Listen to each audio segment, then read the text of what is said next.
As the leader of the Booner Pack, I lead from the front. All right, boys. Lock in. It's our core foundation, man. Grit. I'm fired up. I'm fired the f*** up, boys. It's pumping right now. It's got my juice pumping, boys.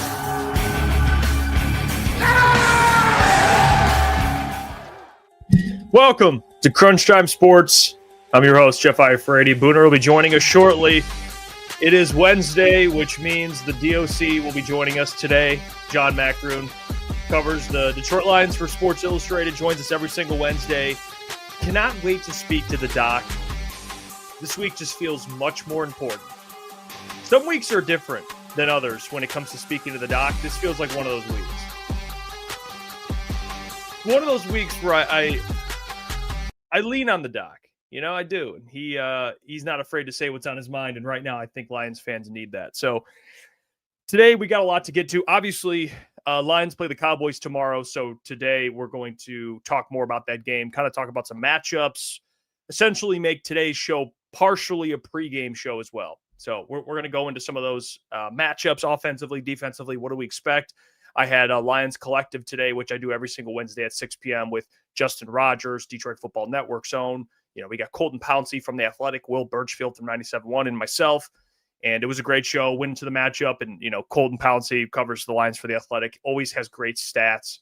And he went into some things on the defensive line today, which was just incredible. So I'm going to talk about that. The Pistons also play the Bucks. I know Will just said we're going to talk about the Pistons. Don't worry, we will talk about the Pistons at some point. Maybe we'll even talk about them today. But we're a day away from a big game. So a lot of the show today is going to be Lions, whether you like it or not. It's just how the content rolls. It's a big game tomorrow. It's do or die. The Lions' backs up against the wall. This Cowboys team looks very good. And you know how the NFL works, guys. It's all about the team that looks the best going into the matchup, even though anything can happen. But it's all about matchups when you play a team. The Lions have had matchups like this in the past where the Lions are just, like, especially during that 1-6 start when they went on that run to end the year. I think 8-2 down the stretch. You know, the Lions they were a team that, again, the way they were playing football, nobody wanted to see that team. And that's just kind of how the Cowboys, in my opinion, are kind of trending. I'm not saying they're there yet. They've only won, I think, 3 straight. But they look like a team that nobody wants to play right now. They beat the Chiefs. They beat the Eagles, which I don't know. The Eagles just lost to the Bears, so they're not looking too good either. But the Cowboys look very good on offense, on defense. Their defense is playing well ever since the bye. So it's a big day today to talk about it. And tomorrow is going to be very, very interesting. We'll have our watch party, of course, as always. You guys should tune into that. If you're at home and you're watching the game, go ahead, turn on Crunch Time Sports, turn on the fellas. We'll be live reacting to the game, and then we'll have a post-game show right after the game as well, like we do every single game day. So tune into that. It'll be a lot of fun. Get your merchandise, officialctsports.com. Members, currently there's a sale for people that are members on this channel here. We want to make sure we give back to you guys as always. You can go ahead and get merchandise discounted.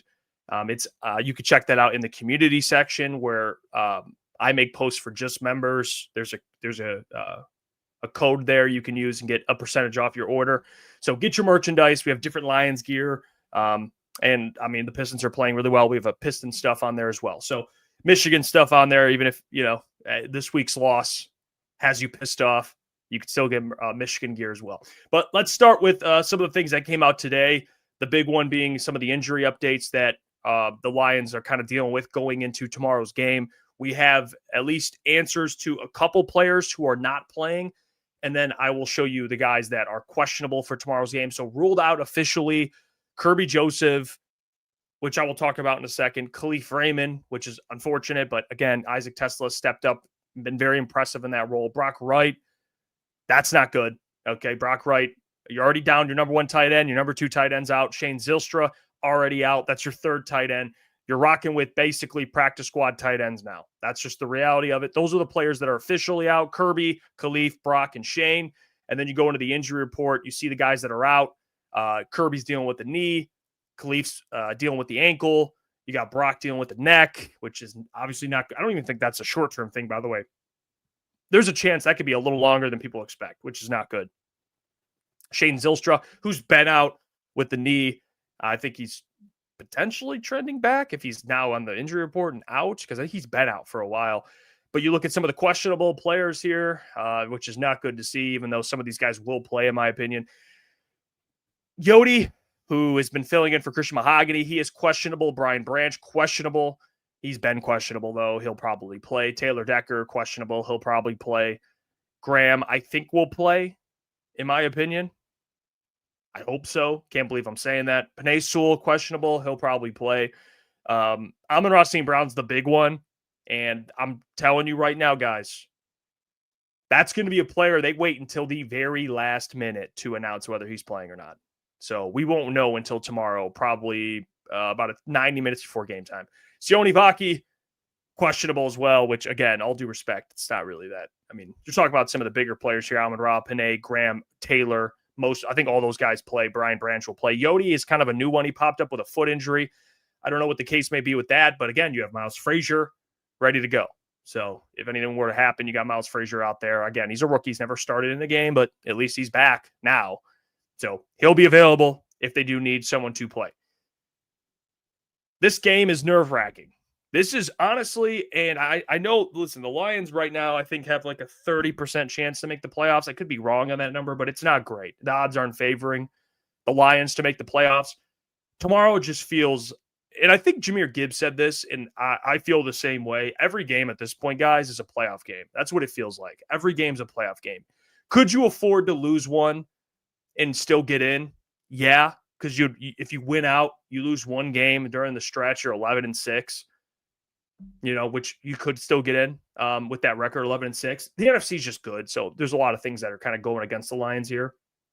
And you don't have the tiebreaker against the Eagles, Packers, Bears. I mean, we'll see with the Bears. I mean, Packers for sure, no.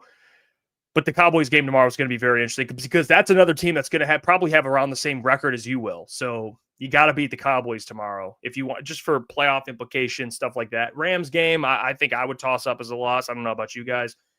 This game tomorrow feels like that game because there are some winnable games on here. I can't believe I'm saying that based on how the Lions have played, but I like them in some of these games to kind of get off the negative talk for a second. I like them against the Steelers. I like them against the Vikings again in that matchup. I think the Cowboys game, the Rams game, and the Bears game are the three that are kind of, they could go either way. One of those for sure, I think, goes the way of the Rams.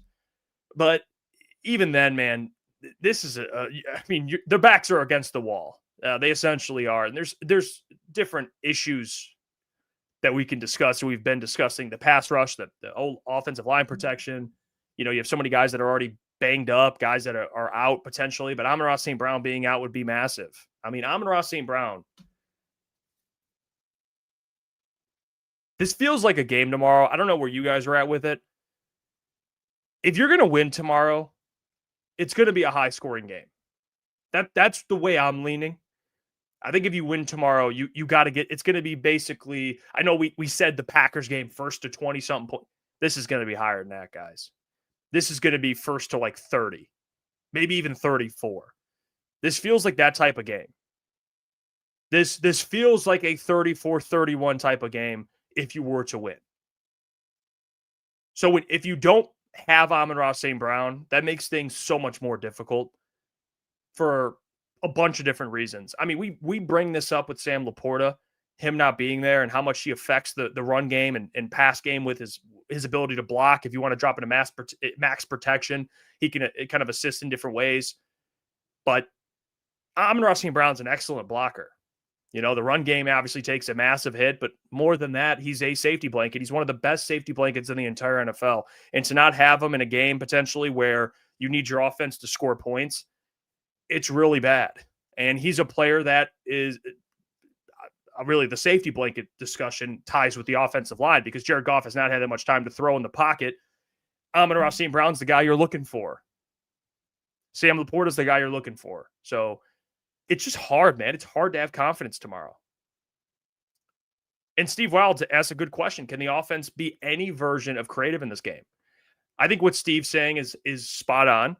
If you're going to win this game, you're going to have to be creative. And you're seeing the contrast with what the Bears are doing in their run game. with their offensive line, their run scheme, what they're able to do with Kyle Monangai and DeAndre Swift. And I know they have a better offensive line, but the creativity the Bears have running the ball, like it's like night and day, or just creativity on offense in general. I know Caleb Williams isn't the most accurate quarterback, and he's honestly, like, you guys know I'm a big Caleb Williams guy. He's kind of the one that he's the big question mark on the Bears right now because he's not a very accurate. He hasn't been an accurate quarterback this year, but they're super creative. And you could tell Ben Johnson's he's squeezing everything out of that roster. Dennis Allen is squeezing everything out of that defense. The Lions coaching staff tomorrow is going to be on, in my opinion, on the hot seat. Not hot seat meaning they could be fired, but they're going to be tomorrow. You're going to be looking at this coaching staff going, hey, what can you do? Especially you're down Amon-Ra St. Brown. What do you do? Calvin Shepard, this pass rush. What do you got? You talked about it, and guys have to win one-on-ones, obviously, and he doesn't determine what Brad Holmes does, so I can't entirely blame Calvin Shepard for Brad Holmes' inability or lack of aggressiveness to go get another edge rusher, but what are you going to do, Calvin? You got to be creative. Dan Campbell, what are you going to do on offense? Got to be creative. You got to make sure, number one, you score a crap ton of points, but more than that, they have to be efficient tomorrow. And me and Booner, we'll talk about the keys to victory later in the show before Doc joins, because there are keys that the Lions need to follow in order to win this football game. That's just a fact. But speaking of the devil, let's bring on Booner. What's going on, Booner? How you doing?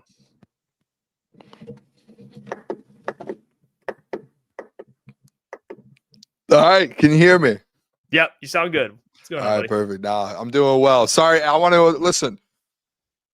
I would like to apologize to the people for being late. I didn't realize that there was snow today. I don't know if I'm the only one in the world that did not know it was going to snow on God's green earth, but it snowed, and my hour drive to do the show turned into a 2-hour drive, doubled.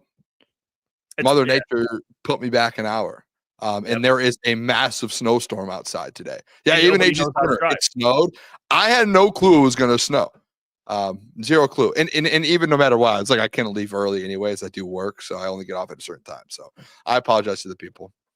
I'm sorry, Jeff. That's on me. No, I would like to know. I was just talking a little bit about the importance tomorrow from the coaching staff. I think that's one of the things I'm going to be looking at the most is you looking at Dan Campbell, potentially. I went to the injury report. Some guys that are already ruled out. Amon-Ra's questionable, but I'm looking at Dan on offense.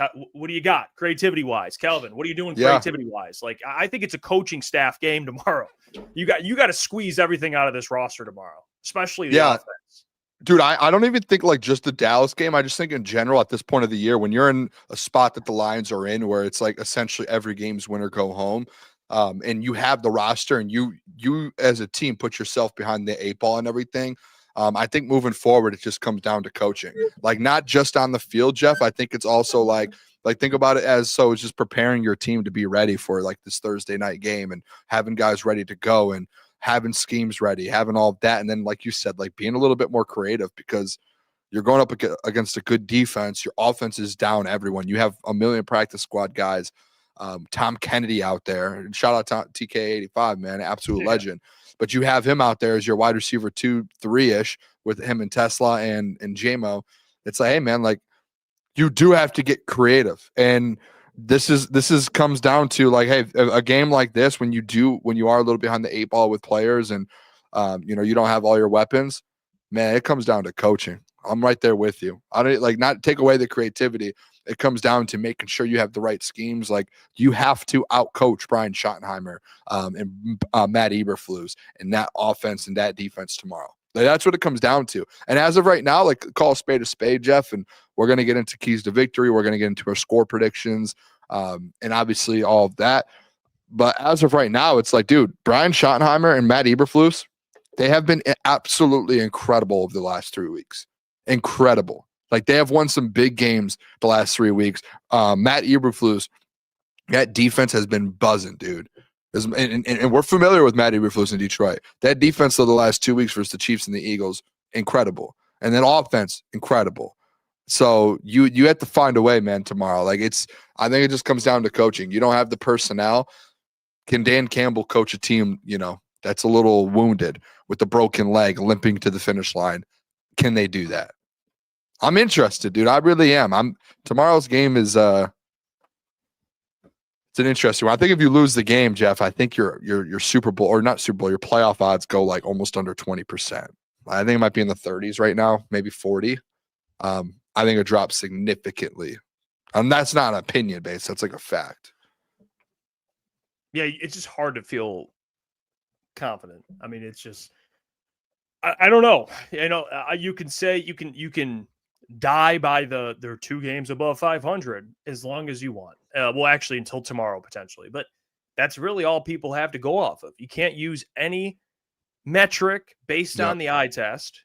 You can't use any example really in the last couple games. I mean, you're just basically holding on to their 2 games above 500. That's really it. That's all you got. And, I think tomorrow, I'm feeling it now that we're getting closer to the game, but like, man, I'm nervous. This game feels, I think Lions fans as a whole have been very lucky, where we've gone into games feeling very good. You feel good. You're like, especially the last couple seasons, you have Ben Johnson on offense, say what you want about Aaron Glenn, but you knew at times the defense kind of showed up in a timely manner. At times, there's other times where you could criticize them early on in this rebuild, but you felt good going into any matchup. It just and I felt it lately, but this game specifically, it's just like, it's so bad because the Lions are favorites. Like they're favorites. They're at home. Shocked, honestly. I'm actually shocked the Lions are favorites. Like I would love to be a fly on the wall in like Dallas sports talk. I haven't listened to anything. I just want to know how. I might tomorrow during work. I might roll in and. I would love to just know what they're saying. Like, because we only cover this team. I would know. I'd like to know what they're saying. Whether they're like, yeah, this Lions team, man, they don't sleep on them. They could be good. And then we're over here just like, man, it doesn't feel. It feels like, honestly, Boone, it feels like they're a touchdown underdog. That's what it feels like. I think here in Detroit, I think the confidence level is low. Maybe it's because we're in Detroit and we're a little bit more in tune with what's going on. And I think, and listen, dude, all these guys that are questionable, most of them are probably going to play. But like even like the Amon-Ra, dude, like if he does play, are you confident? I know I said yesterday like he is a guy that takes a defender away, but like are you better off just rolling with Tom Kennedy than a 50% or 20% Amon-Ra?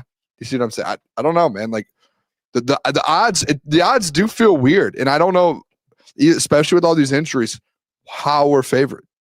I really don't. It's shocking, especially after the Cowboys coming off a win over two teams, the Eagles. And dude, the Cowboys have a chance. And I think this is crazy. Think about like preseason odds. I bet you it was like Lions, Eagles, Chiefs in no order, like those 3. They have a chance to be all 3 in 3 straight weeks. They've already beaten the Super Bowl matchup. Think about that though. Yeah. They in a 3-week span, they could be probably the top 3 Super Bowl favorites in preseason. The Lions, the Eagles, and the Chiefs. Like they're hot right now. And I think too, like, dude, I've said this every single time that we've talked to have this conversation, and I've talked to people outside of the show about it. I just don't think the Lions have a matchup advantage in this game. I don't.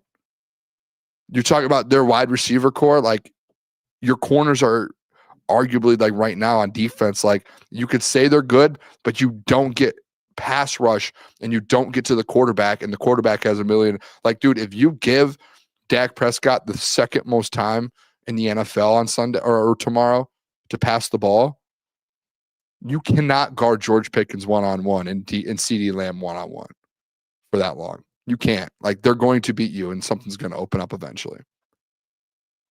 And then if you want to... No, go on. Finish. I was saying, if you want to switch sides of the ball, like, you're going up against Quinnen Williams and Kenny Clark interior-wise, and it's like, all right, well, all right, like positives, right? Like, even if your offensive line wasn't great and they are going up against Quinnen and Kenny Clark, all right, we have guys that we can just dump the ball off to, man. Like, we have the guys that we trust in those moments. Like, boom, Jared's got his guy. He doesn't have Sam Laporta. He probably doesn't have Amon-Ra. He doesn't have his safety blankets. So it's like every single thing that you're like, hey, this is the best part of this Lions team. This is where they usually take advantage of. The Cowboys, it feels as they can it feels like they can counter it.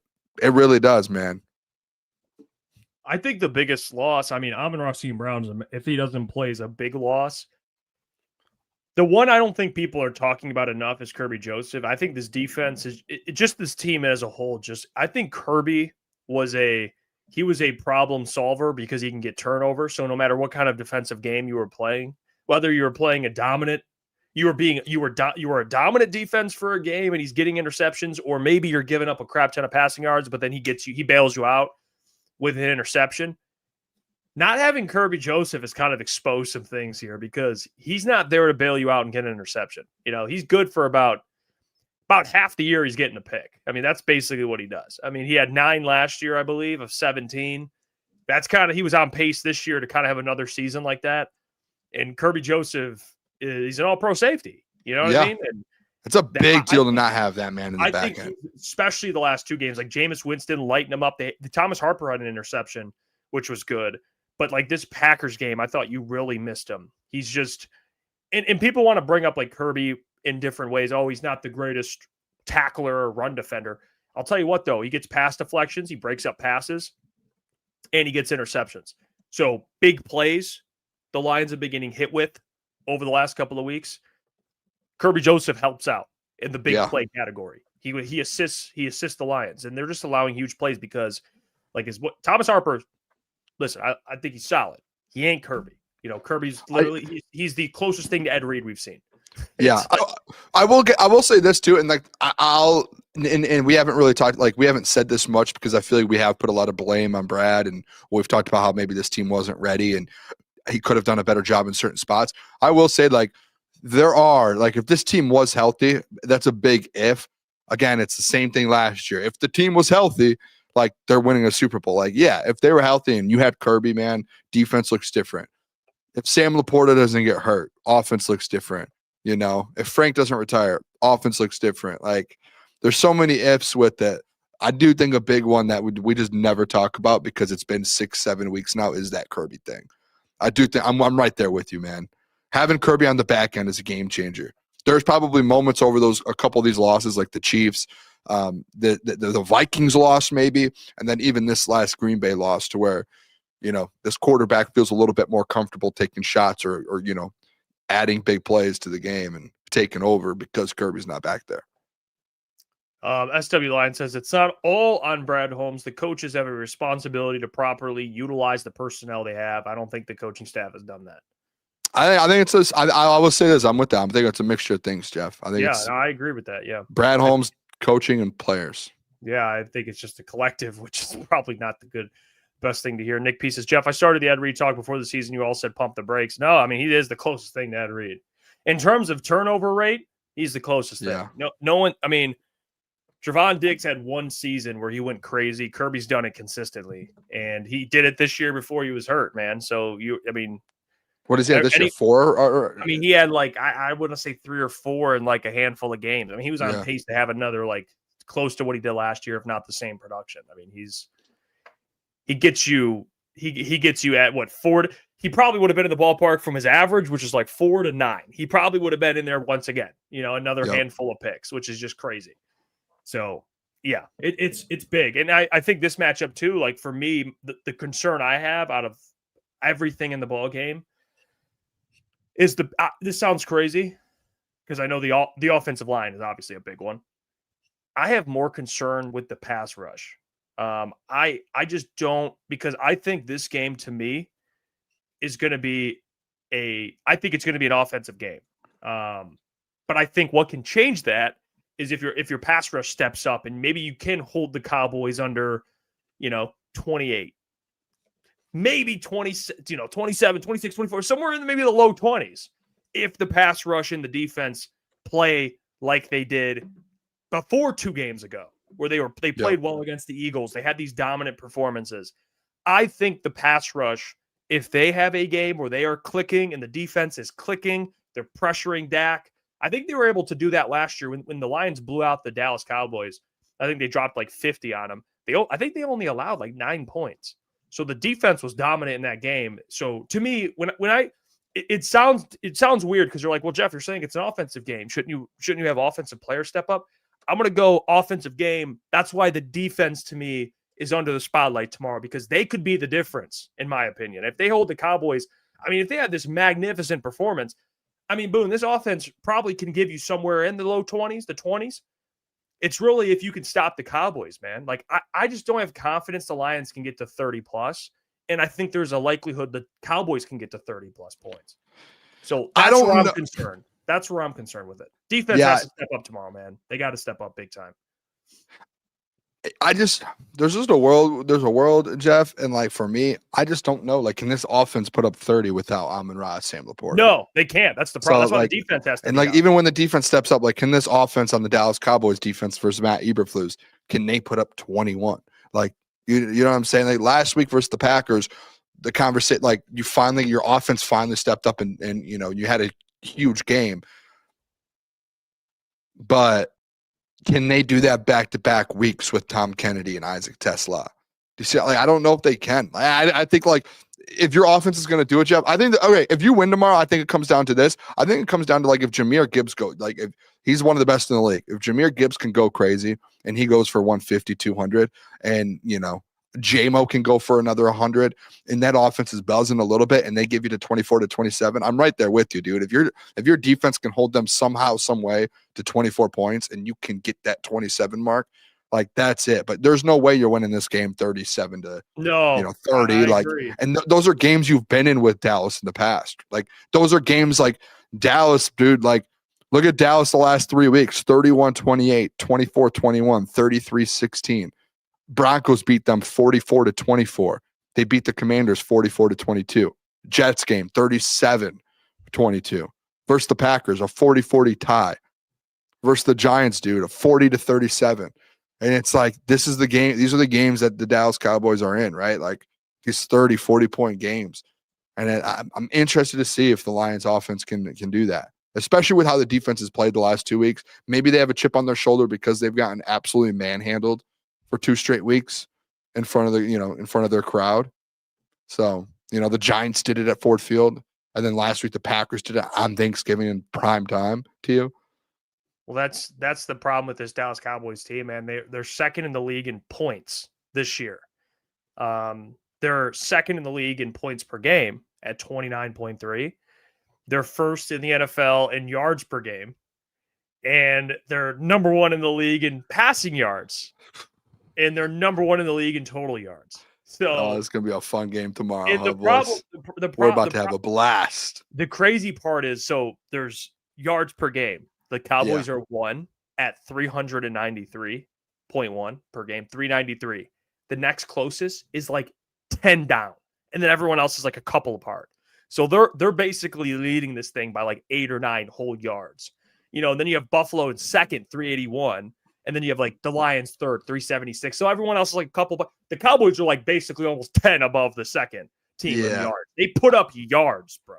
And that's something that you've, like, I'm not saying you've struggled. Like you've had games where you've been able to kind of defensively, you've looked decent, but recently, man, like what gives you the faith that as of recent you're able to, you know what I'm saying? Like slow that down. Yeah. Yeah. Like you can't sit here and tell me that anyone in the world in Detroit or national media or anyone has any faith right now that this Lions defense is going to slow the Dallas Cowboys down at all.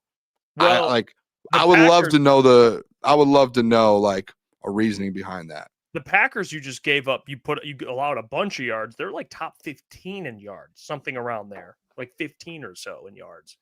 And they had a great performance. The Giants are like 16th, 17th in yards, something like that. And that's at home.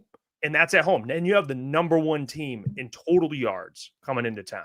It's hard to be like, they're gonna be able to slow them down. But that's just the reality. Like I think it's gonna come down to what this defense can put out, man. Like they are the healthier side of the ball. I know they don't have Kirby, but they are the healthier side of the ball, man. And you still have Aiden Hutchinson.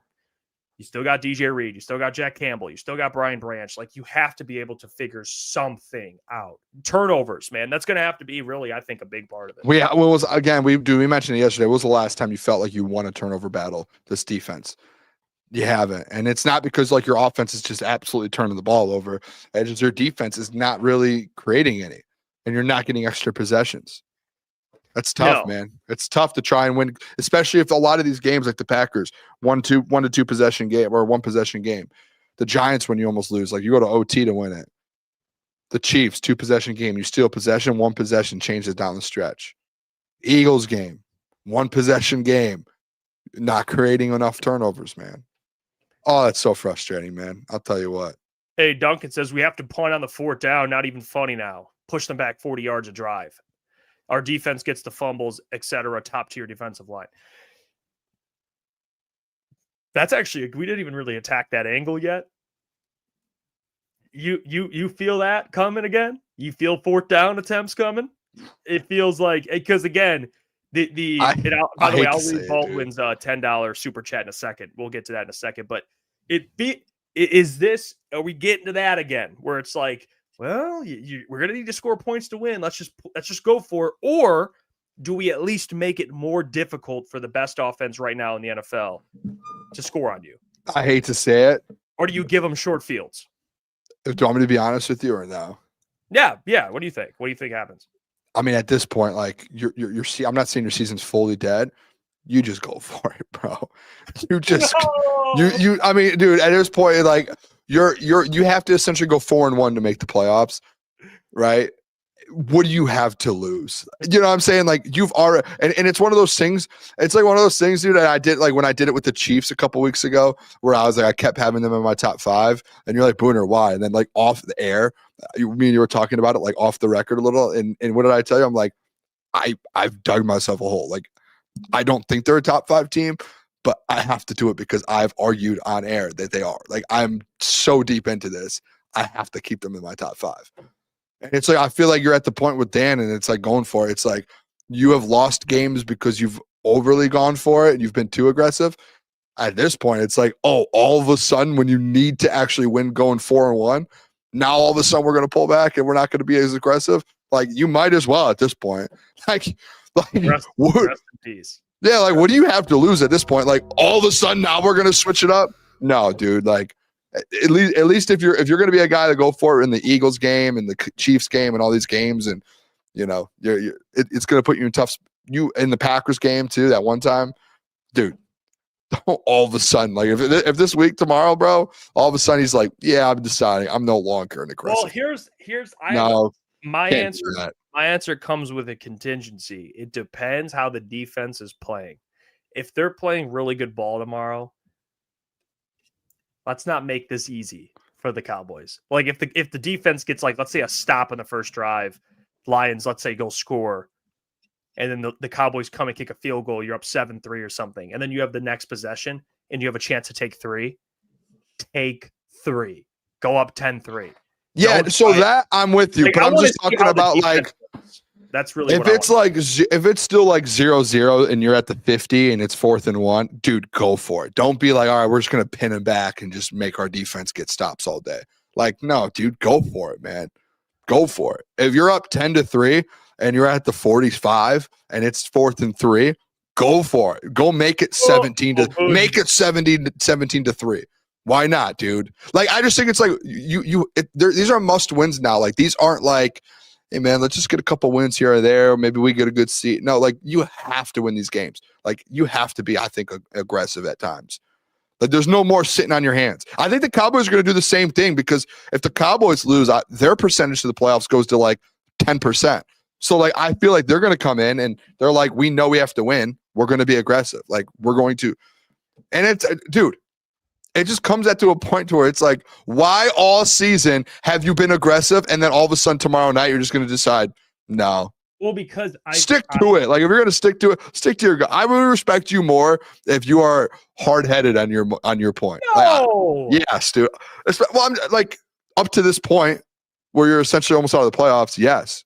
I think that's what the definition of that is called stubbornness. Yeah, I mean, why not, dude? Like, be stubborn. Yeah. No, Boone. That's me, dude. You know me so well too. Like I will go to the end of the world to like, I don't know what you're talking about. Maybe me and Dan Campbell are perfectly alike. Baldwin, appreciate the 10. He says, is it just me or does the overall vibe around this team feel dull? By that, I mean, do we as Lions fans tend to automatically assume a loss because of the team's current situation? I think that's not just being a Lions, not just being a Lions fan right now. I think that's just in general. If you're a fan of a team and your team looks like dog crap, it's probably going to happen to where you feel like, especially if you're facing a team that's hot, you might be dog crap. You're probably going to get beat. You know, yeah. I think the vibe is dull. Like you see it with football in general. Like go watch a team right now that's winning games, man. Like I think the one that's you probably see the most memes of is the Bears, and I keep bringing it up, but like Ben Johnson taking his shirt off in the locker room.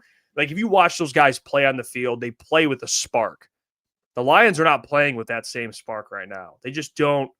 They don't have that same juice. They don't look like the team the last 2 years where they have this sense of pride, or maybe not pride, but you know, they just feel like you mentioned this probably 2 weeks ago. It just feels like they don't have they're not displaying a ton of fight at times. I don't know. It just, they don't look angry. Sometimes they usually play like angry in years past. Like they want to kill someone.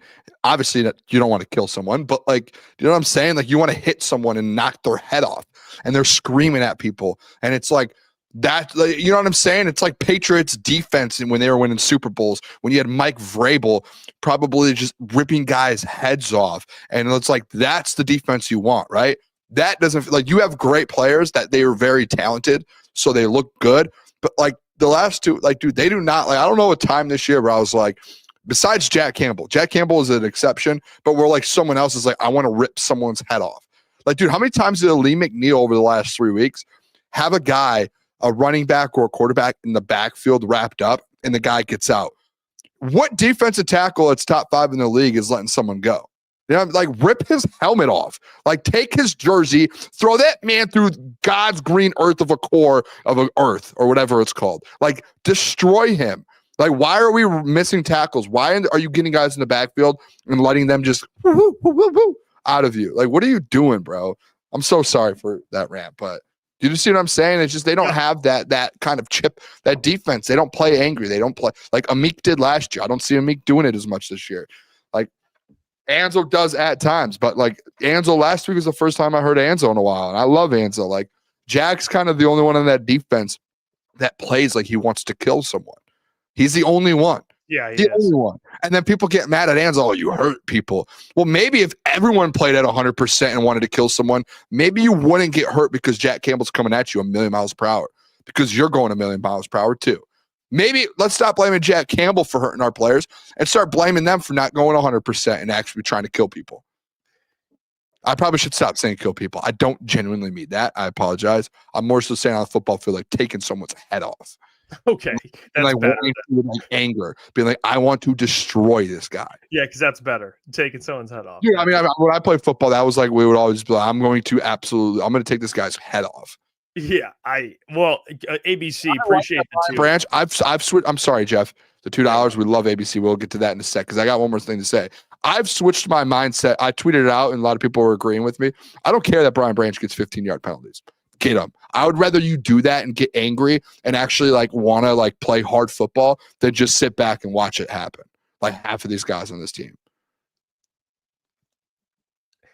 ABC, he says, what's up, fellas? How's everyone doing tonight? Appreciate that. We're doing good. We're doing great, man. We appreciate the 2. We appreciate you watching. Bobby Stark, appreciate the 5, my friend. Bobby Stark, what a name. Show in peace, and my wife keeps nagging me. Can you please tell her to zip it up? I'm respecting your wife, but I'll say this. If someone was going to tell someone to shut up, I would be like, hey, shut up.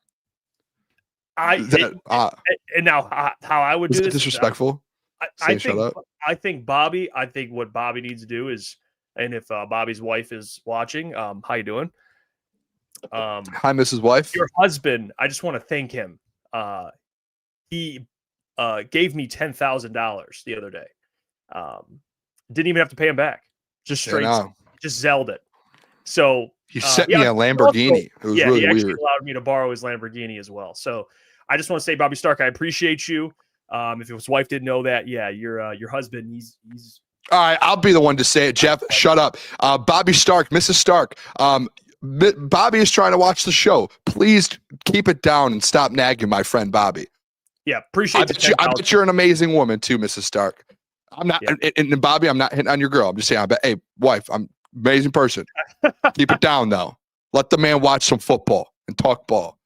Right. ABC, appreciate the 5s. There's 3 tickets for tomorrow for under face value, boys. Lower bowl section 100 row 21. Let me know. Listen, I'm not doing the middleman with. We're not buying them. We got to make some content, so we won't be there. We appreciate the offer though. If any of our people that are watching want to go to the game though, hit ABC up, man. Reach out to him. I don't know if ABC. Listen, probably a good guy. I can't confirm the legitimacy. I don't know who ABC is. I just know he's a great guy. He watches the show and donates. That's on you. We're not the middleman. We don't. No. Between you and but ABC. if he's selling them and he's, if people want to go to the game tomorrow, I'm guessing they're cheaper than they were last year. Banned from Ford Field. So you are actually. I am only for Lions games. Yeah, it's fair. Doc, we join us in a couple of minutes. Before we do that, I want to show off your keys to victory before we get to the deal. Forgot all about that, man. It's good because we have important keys, and it's stuff we've been talking about, but these are very important and stuff that I actually want to discuss. But Booner, your keys to victory. How can the Lions win this game? There's your freaking answer right there. Full steps, Booner. Wow. That's it. Yeah, these are 4 simple steps. And for the Detroit Lions, they're probably a little bit harder right now than me just saying them. Let's start this with number 1. This is something I said, Jeff. I haven't had this on my keys to victory in almost a year probably. And I told you, so I'm taking them off because they keep winning the turnover battle. And I think it's the most obvious thing in the world.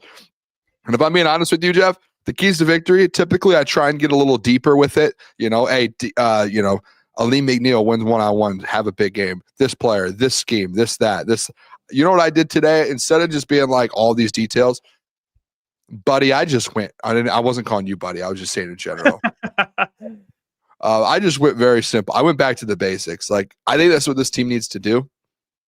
They need to get back to the basics, and you need to get very, very just like boom, boom, boom, boom. We need to do this, this, and this. Let's keep it simple. Let's not overthink this because obviously we can't figure anything out. So number 1, win the turnover battle. I don't know the last time the Lions did this, and even if they did, it hasn't felt like that it's affected the game probably since like week 5 or 6, since Kirby Joseph has gone down. So I think you have to find a way, Jeff, whether it's punch outs. You remember like the first 6 weeks of the season when the Lions were like punching every single ball out? Do you remember that? That was the greatest feeling of all time. That was what you remember when like Hutch could get a strip sack? That would be awesome versus Dallas. That would be sick. So number 1, it has to be the turnover battle. You have to figure out a way to win the turnover battle. Like you said, it's going to come down to the defense. If you can find a way to get your offense a couple extra possessions in a game like tomorrow, that would be big. Number 2, the reason I put establish the run, Jeff, I know this isn't like the biggest thing. I don't think we've talked about it a ton. I just truly think with no Amon-Ra St. Brown potentially, Sam Laporta obviously out. If you want to find a way, again, it goes down to finding a way to win this game. What's something that me and you have talked about when it's like the simple things? Controlling the time of possession. And if you establish the run, man, and you have Jahmyr Gibbs running for 150 yards, D-Mop for 50 to 70, and you're running the ball, like that's your bread and butter. That's what obviously like your offensive line, they're all very, it's a top 10 run offensive line, run blocking O-line. Yep. And bottom 15 pass blocking. So if you can kind of take advantage of what you're good at, you can establish the run, take the ball out of George Pickens and CeeDee Lamb's hands and not even let them be on the field. I think that's that's part of a way you can win this game. And I think it's just little slivers of each of these. And then number 3, I limit George Pickens or CD. I was telling you earlier this morning, I was just saying like, hey, like there's no way you could probably take George and CD out. They're both very, very good wide receivers, but I can almost guarantee if they both have 100 yards, which they both can do, you're not going to win this game. You're not winning this game if they both go off. So you have to find a way to take one of them out. I don't know how they do it. That's not my job. That's Kelvin Shepard's job to go out there and have a scheme ready with the Meek Robertson and DJ Reed to go out there, or whether they run zone or man. I'm guessing versus George and CD, you're going to have to go a little bit of a zone. I don't know if you can just go one on receivers and man coverage. Yeah, like elite receivers. Some of the best in the league versus man coverage. So I don't think you could just be like, hey, let's man up and just go at it. So you have to find a way to limit one, and maybe you decide to double one or shade and shade one of these two guys and make another one beat us. And then the last one, you got to get to Rain Dakota Prescott, man. You have to get to this man. You have to get to Dak. You have to find a way, man. I was telling you about this as well, Jeff. Like, you can do whatever you want versus George Pickens and CeeDee Lamb, but if Dak has 3+ seconds to throw to them, they are going to find a way to get open. Yep. You're putting your secondary in a really, really bad spot. So you have to find a way to put pressure on Rain Dakota Prescott. Not just the pressure, though, but you also have to find a way to get sacks, man, and put them in those 3rd and longs, 2nd and longs, and force punts, right? Like, get stops on 3rd down, get yourself a sack on 3rd down, and put them back and push them back. I think that's going to be one of the biggest things as well. I know these 4 things are obvious, boys, but like I said, like this team is not the greatest football team in the NFL right now. You're not even close to it. You have to kind of get back to the basics, and I think that's something that those guys in that building need to start looking at. Like, hey, man, we just have to focus on like these main things. Like, let's not worry about like we want to pick 6. We want just establish the run offensively, man. Like, find a way just to get to Dak, and then we can figure out the rest. But you have to find a way to get back to the basics in these games, man, because right now they're not even close to it. Yeah, I agree. I think the big one, man, if George Pickens and CeeDee Lamb go off, to your point, you are cooked. So they both do. It's over, man. There's just a 0% chance you can win the game. Now, before we get the DOC on, we're going to take a quick break. When we get back, we'll talk to the DOC, John Maakaron. We'll talk injuries, Frank Ragnow, Lions Cowboys, Lions season, everything, honestly. The doc can talk about anything in the world. But before we do that, got to tell you about our friends at Sleeper and our friends over at Prestige Worldwide. We'll see you in 2 minutes. I've interrupted the video to tell you about our friends over at Sleeper and the new promotion they have going on. A brand new promotion is now live on Sleeper that could be paired with the 100% deposit match promotion that's already been going on. It's a free $20, no deposit required, plus first-time users will also receive 100% deposit match up to $100. Use the code CT Sports. You guys should already be using Sleeper. It's one of the fastest organically growing fantasy platforms in the entire world with millions and millions of active users. They are crushing it. And if your state allows it, you should be using Sleeper Picks. It's a real money product that connects friends over picks. You just choose 2 to 8 of your favorite players from pregame live or across different sports. Pick more or less than the predicted stats. And on Sleeper, you can get up to 1,000x payouts. Share with your friends. Get rewarded together. Don't forget, code CT Sports. Get a $100 deposit up to $100, and you got your free $20 entry. Sleeper is taking care of their customers. Always remember, gamble responsibly. Now let's get back to the video. I've interrupted the show to tell you about our friends over at Prestige Worldwide Vending. State-of-the-art vape vending machines that can boost sales to any venue. Business owners or anyone that has an establishment that customers are coming in and out of, Prestige Worldwide Vending can help not only attract new customers, but keep customers inside your establishment. Nicotine users that leave to go get nicotine, it'll be right in the place they're at. 32-inch touchscreen, customizable advertisement, which is sweet, by the way. Age verification software to scan IDs confirming age, pre-sale if required. You can pay cash, credit, debit, or mobile. Mobile payments are also accepted, and you get paid when they get paid. It's a win-win. You make your customers happy. You make money on the side. And of course, working with a company like Prestige Worldwide Vending, who is on the up and up, can only benefit your business. Shout out to them for sponsoring the show. Now let's get back to it. All right, let's bring him on. Our good friend, John Maakaron. Here we go. Detroit Lions for Sports Illustrated. Joins us every single Wednesday to chop it up. We love him. We got some important conversations to get into. John Maakaron. John, how we doing? My friends, Booner, did you accept responsibility for costing Michigan the game? Crazy, guys. If you don't follow me on X, you're missing out. At Detroit Podcast. I was browsing the internet. All of a sudden, my notification hits that Booner's doing content from Ann Arbor. And so right away, my first thought was, oh, it's over. And so the second I saw it, I watched it again.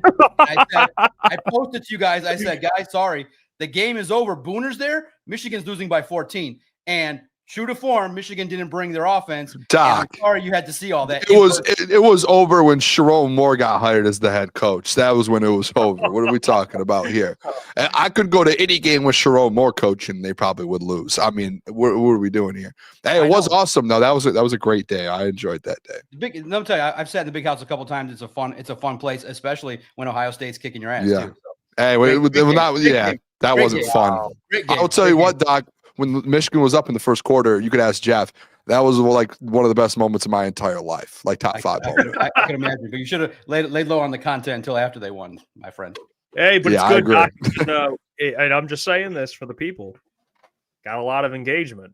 I'll tell you that. It sure Did. All that shit talking Booner was doing got a lot of engagement. Good stuff, Boone. People loved it. Yep, good. He did a great job. Doc, let's just start with the biggest stuff because we haven't been able to talk to you since last week when Frank was coming back. He's not coming back.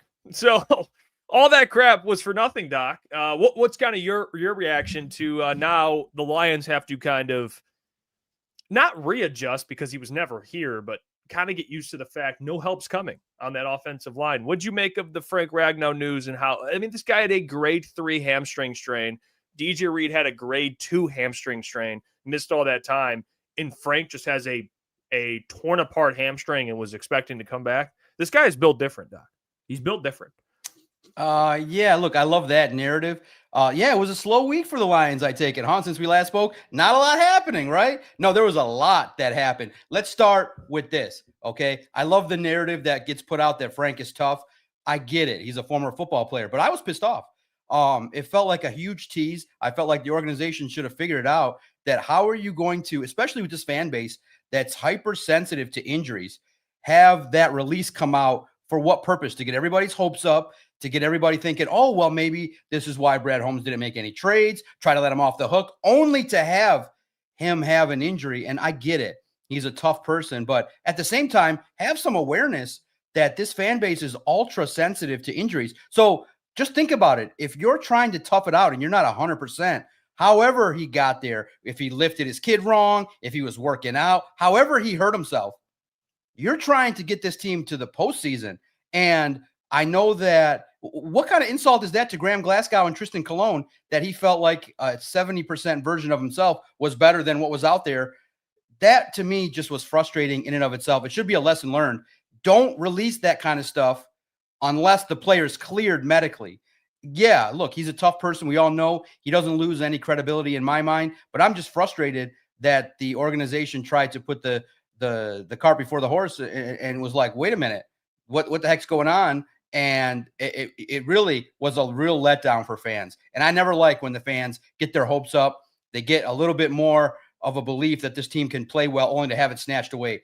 Figure it out. And I just think that for Frank Ragnow, I said on the Lone Wolves podcast right here on YouTube, I said, you know what? Stay retired. I don't need him back next year because it's like the UFC. You guys know we're big fans of the UFC. Once the UFC gets a sense that you want one foot out the door, you're out. You're out. And I don't want him to come back next year either. I think that let him enjoy retirement. Let's focus on the roster at hand and building the best offensive line possible. And what happened, I thought, was really agitating because the fan base got riled up. And then it's a huge letdown to have that go down and to figure out that he had a grade 3 strain. And no matter what, he knew of it and he did report it, but it's just frustrating all the way around.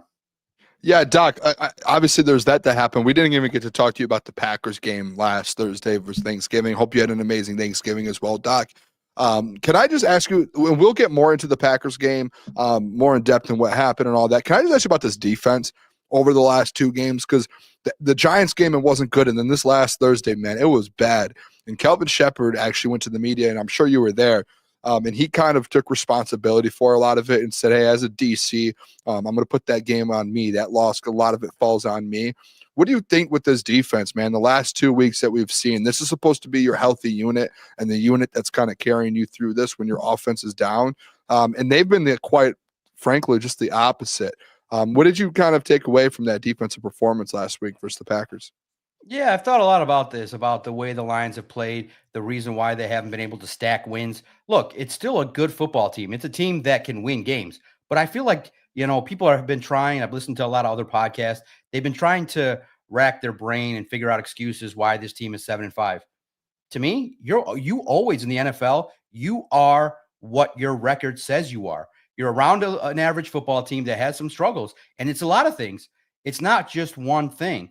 And first and foremost, I think that the blessing, there's going to be some blessings that come from this season, in that I think that Brad Holmes is going to be aware that, okay, draft and develop is not the sole way you win a Super Bowl. That's going to be something that gets put right directly in his radar, that, okay, I got to do a little bit more to fix this team and to fix it quickly.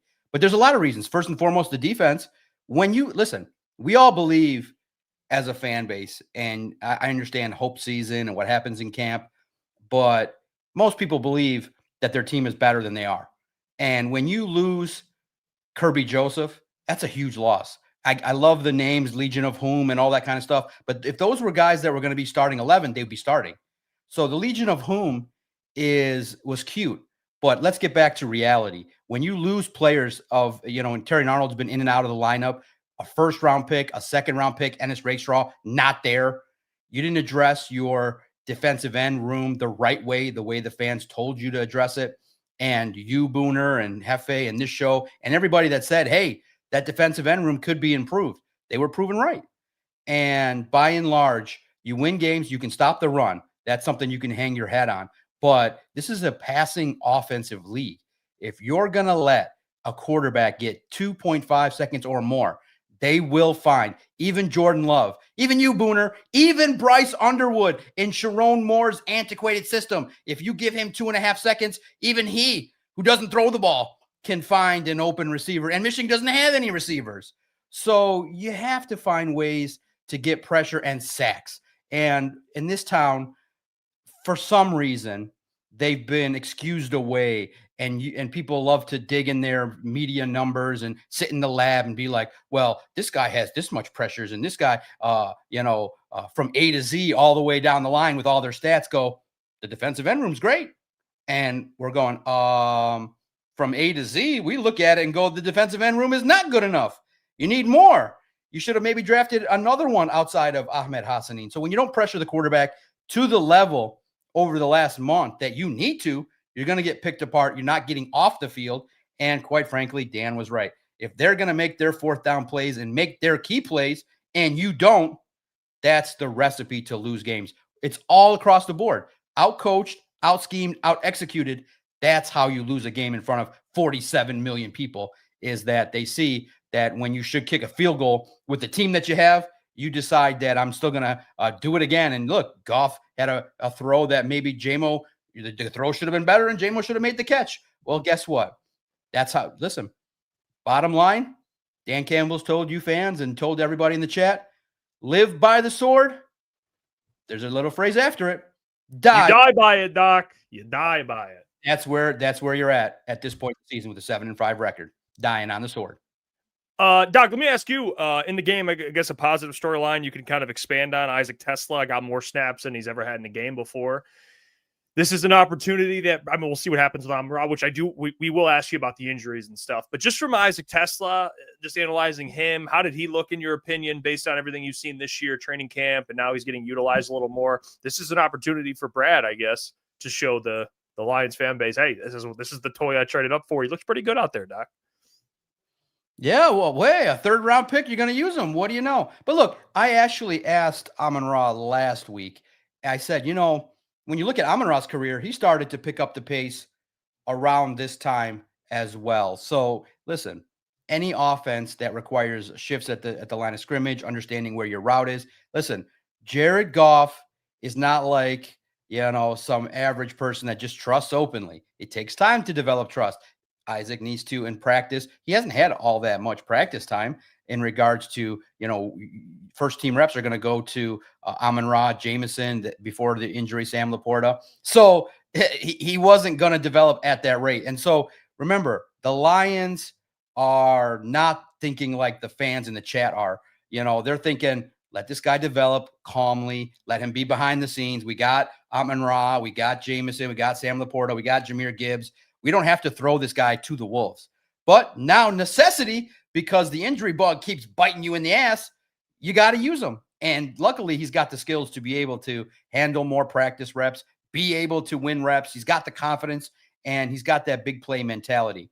And so it's good. I think that he'll have some more opportunities. Hopefully Goff can actually find him accurately with the time given by that young offensive line. Because remember, guys, your $50 million quarterback needs that recipe to kind of be right. And even though a guy like me says, this is NFL football, you got to be able to be better off platform. And I'm going to say it, that Jared Goff has to be better off platform. He's not going to be, Patrick Mahomes, but he can be better than what he's been. And if he can do that and get off his spots and be able to find the targets, I think Isaac Tesla will be a factor. But guys, straightforward, straight up. You gave him the extension. It's time. It's JMO time. You target him until the cows come home. This game is a JMO, David Montgomery, and a Jahmyr Gibbs game, and you ride the wave of success with the guys that are the best players on your team. Hey, what do you think outside of the Tesla stuff? How do you think that they approach it this week when it comes to that? Do you think they're just going to rely heavy on Jahmyr Gibbs and just run the ball down this Dallas Cowboys team's throats, or do you think that they're going to actually try and get some of these?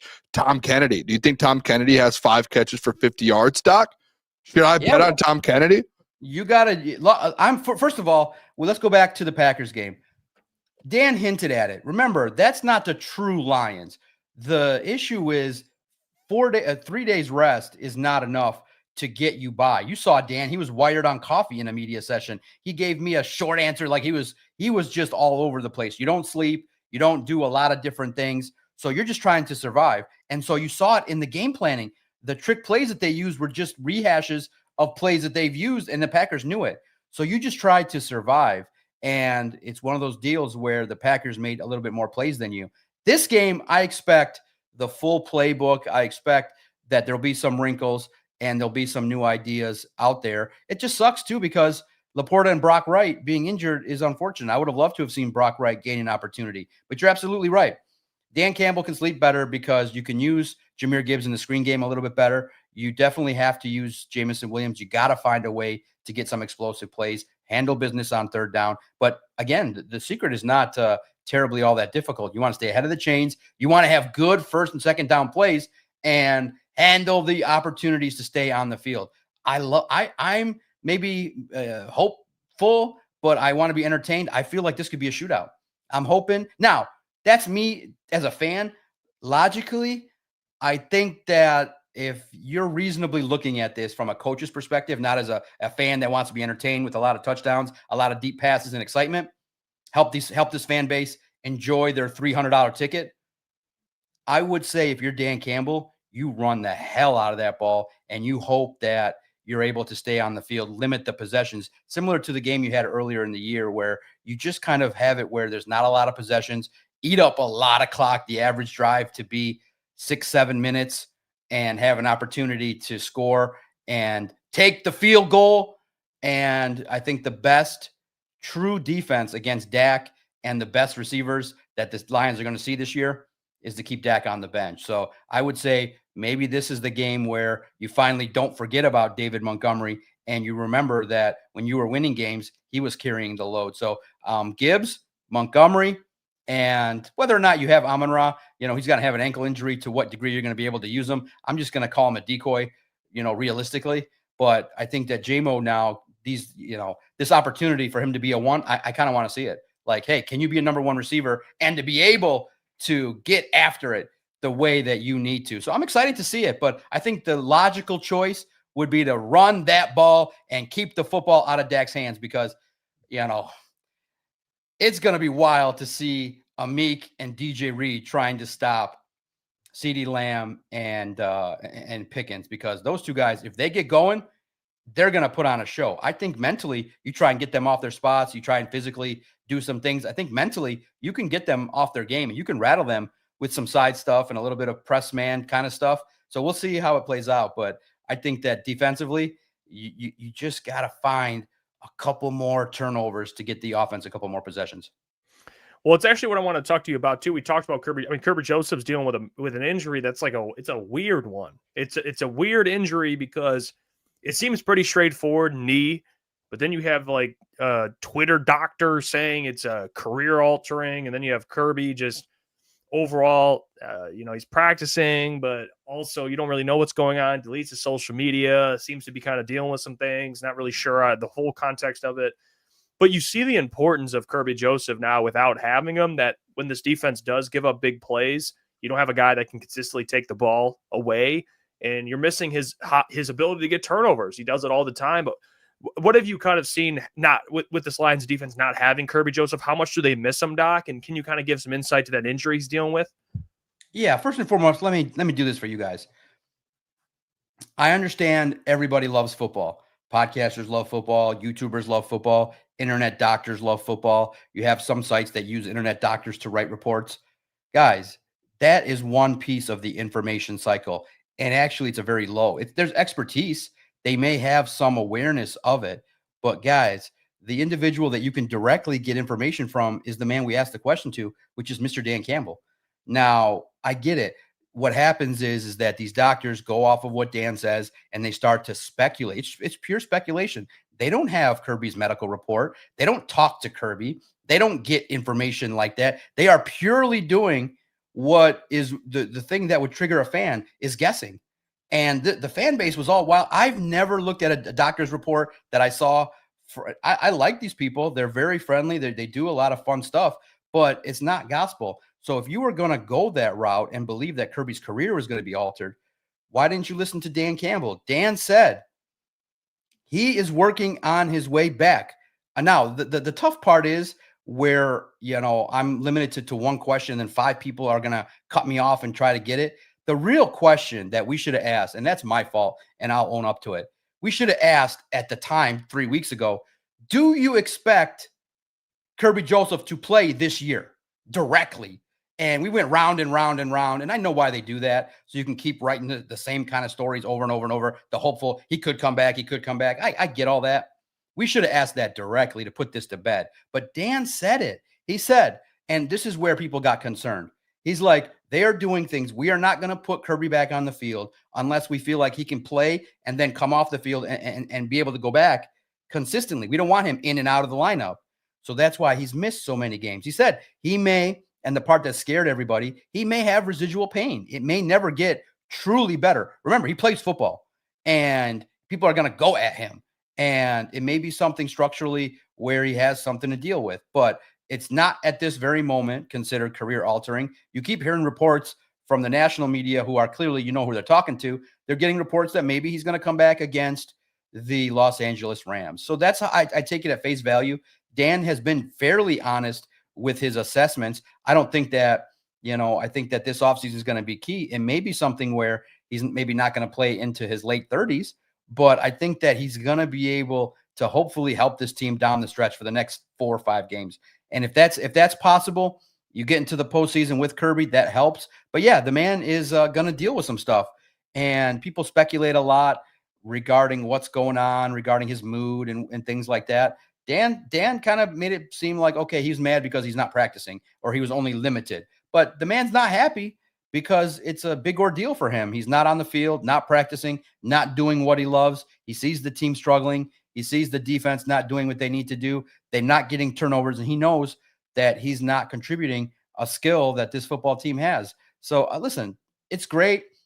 It's great to see stuff online from internet doctors, but remember, Dan is asked thoroughly about this, and there was never there. I don't think there was ever a report that it was ever going to be season ending. It just was going to be, and to the degree that you guys trust when Dan says it's getting better, it's something that I understand also too competitively, that when he does come back, you do want to keep it as hush-hush as possible for some level of competitive balance. But it's something to monitor with Kirby Joseph this offseason, the work that he does, a full offseason to rehab it, what it could look like. But I would say at this point in time, no need to be freaked out that his current career is going to end. Maybe after the 26th season, you reevaluate it, but maybe he just has to adapt his physical style of play to be able to play smarter, not harder, and figure it out how to be able to be a ball hawk. But yeah, it's an injury. It's something that when Dan says it's going to be chronic, that definitely causes a lot of concern. But remember, guys, the internet doctors don't have exactly the information the way in which the player and the coaching staff does. And I think the chat can be reasonable. You guys can tell me, because I'm in it and maybe my judgment is clouded. I felt Dan has been relatively honest regarding these injuries and kind of where they're at. Sometimes he'll say a player's not going to practice and then they show up early, but I feel like Dan has kind of been honest and maybe even too open regarding the level of these injuries. It's a bone bruise. It's a knee situation. He's working his way back. And from the national report, which is also from Dan, there's an expectation he's working his way. And listen, you work your way back by starting at practice, seeing how it is. It stunk that he couldn't get 2 more days of practice. We'll see starting Monday next week. Does he get back in practice to be able to contribute against the Los Angeles Rams? You're going to need him. Yeah, Doc, can I say just another injury question? The Terion Arnold one. I know that felt like, I don't know if it like came out of nowhere. At least it felt like that we had the conversation where it was just like out of nowhere. He has a shoulder injury. I don't know if it was a hit in the game or what. And then boom, just on IR. Can you talk about like the Terion Arnold, not just the injury, but the season as a whole? Because you were at training camp and Jeff and I talked about it being at training camp. It felt like TA was like set to have a massive year. He looked so good in camp. And then it feels like it was a disappointing season for him. Do you think this is something for TA where it's like, hey, better like next year, like he's going to be back and he's going to be, high level corner next year? Or do you think this is something like going forward with TA where, hey man, like you're a rookie contract guy and we're going to have to find a new replacement? I know it's early to say that, but I mean, it's year 2 now and there's really been not the most positives out of it. This injury year and then last year struggled as a rookie. There's not a bunch of positives to take out of so far him as a Lion. Yeah, this is how it went down. He definitely has a lot of confidence in his ability, but here's the cavalcade of reasons as to what happened. He injured himself earlier in the year, I believe against Cincy. He had the shoulder situation. He worked his way back. Remember, he got the good second opinions that maybe he could come back and do some things. So remember, these athletes are crazy in that there's injuries and then there's being hurt. These guys will play hurt, but you can't play when you're injured. Then he had the concussion and then he re-injured it against the Packers. So here's what's going down. And you can clearly see it. These are football related injuries. And the one to Ennis Rakestraw happened in training camp at a practice. Dan and Kelvin Shepherd. And it's something I was trying to figure out a way to ask it where I wouldn't get like laughed out of the room, but it's something that you can realistically talk about. The Lions want their corners to play like linebackers, being heat-seeking missiles against these running backs, against these other wideouts. They want them to tackle physically. And when you do that, remember, Terion got ripped for kind of being a little bit lackadaisical in his tackling. He got called out publicly. So then he went back. He's like, I can't have Kelvin saying my play is unacceptable. What was unacceptable was against the run, he wasn't going like a heat-seeking missile. But unfortunately, the Lions will love you more for playing the way that he did and getting injured than maybe scaling it back and being available. And that's crazy to me. Like, you need Terion. It's wild. And you can't tell these guys to play differently. This is the mentality.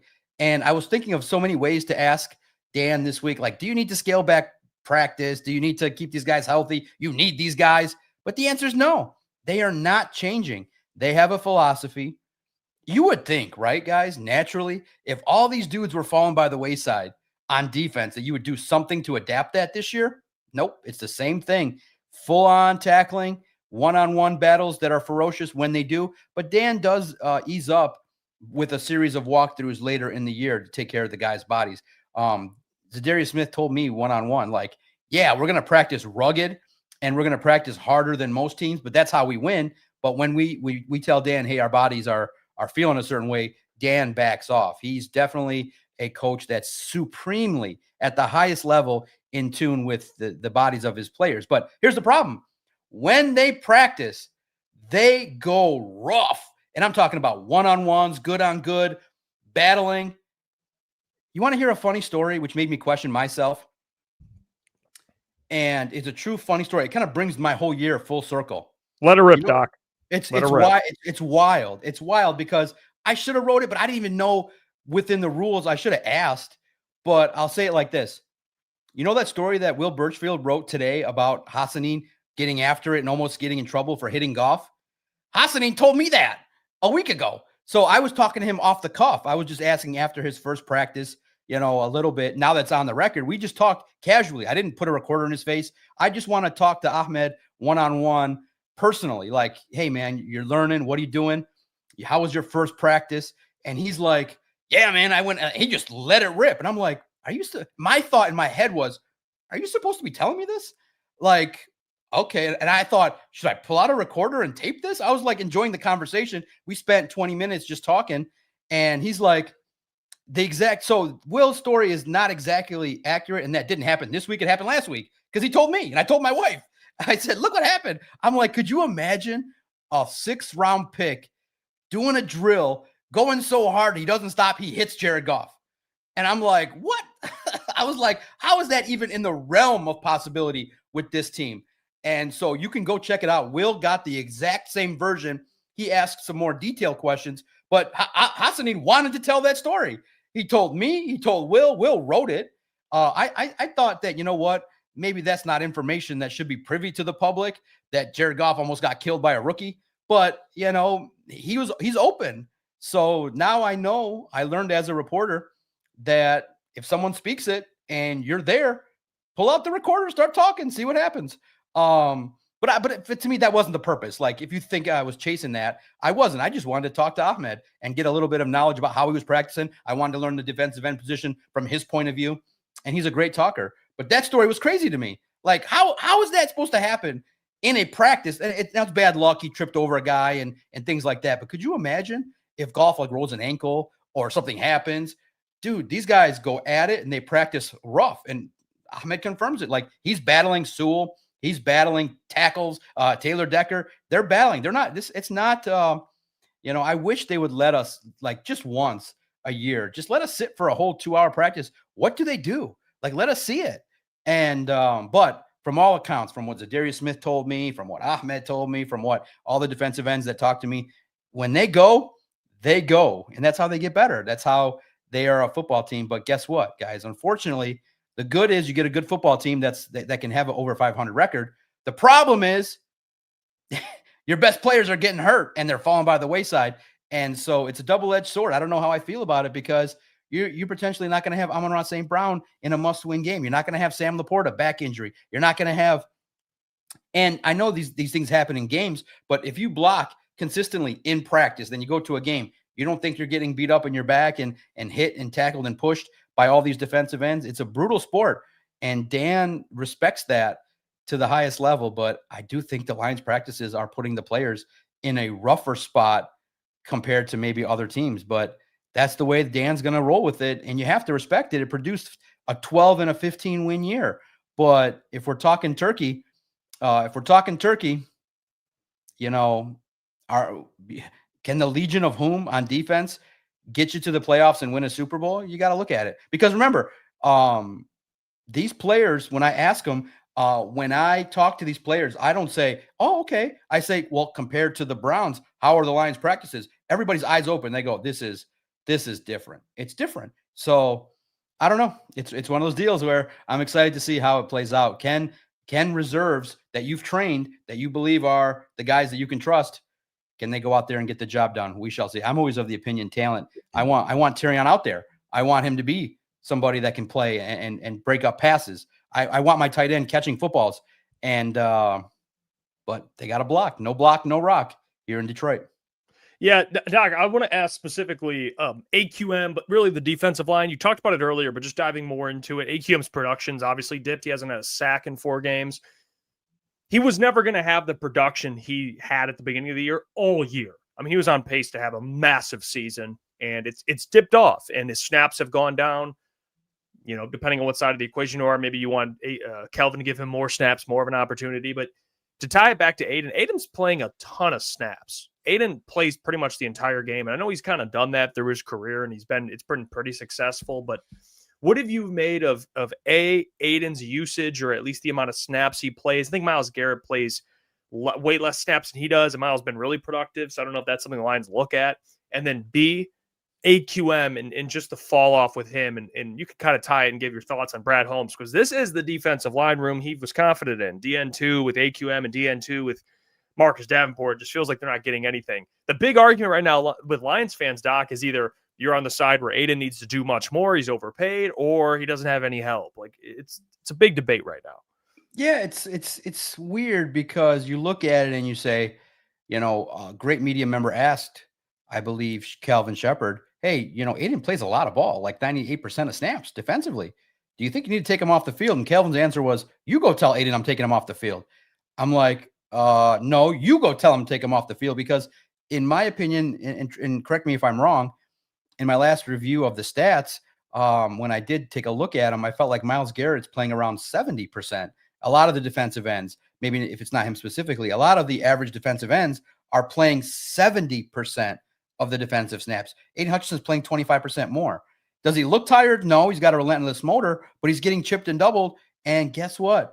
The fans said, hey, this is why the fans are now angry when you and I and Booner were angry back in September. We said, guys, this defensive end room might need work. And all the fans were like, no. All the fans that say, you don't know ball, you don't know this. Al-Quadin Muhammad and Marcus Davenport, let Brad. We don't know ball. Okay, well, now you're mad that the team is not doing things along the defensive line. Now you've caught up 4 months later. Well, my job is to be 4 months ahead of you in my thinking, in my analysis, not 4 months behind. You guys are now getting mad. Oh my God, I'm so happy that okay. Here's what the fan base was actually believing. They for a minute was believing that Al-Quadin Muhammad was like Zadarius Smith, was at that same level, was worth that player, was actually on the maybe we got a Marcus Davenport in disguise. Guys, stats don't lie in regards to a body of work. So Al-Quadin Muhammad, over a small 3-game period could look like the best player in the world. But over the course of a whole season, guys, it's a simple sport. How much is he making?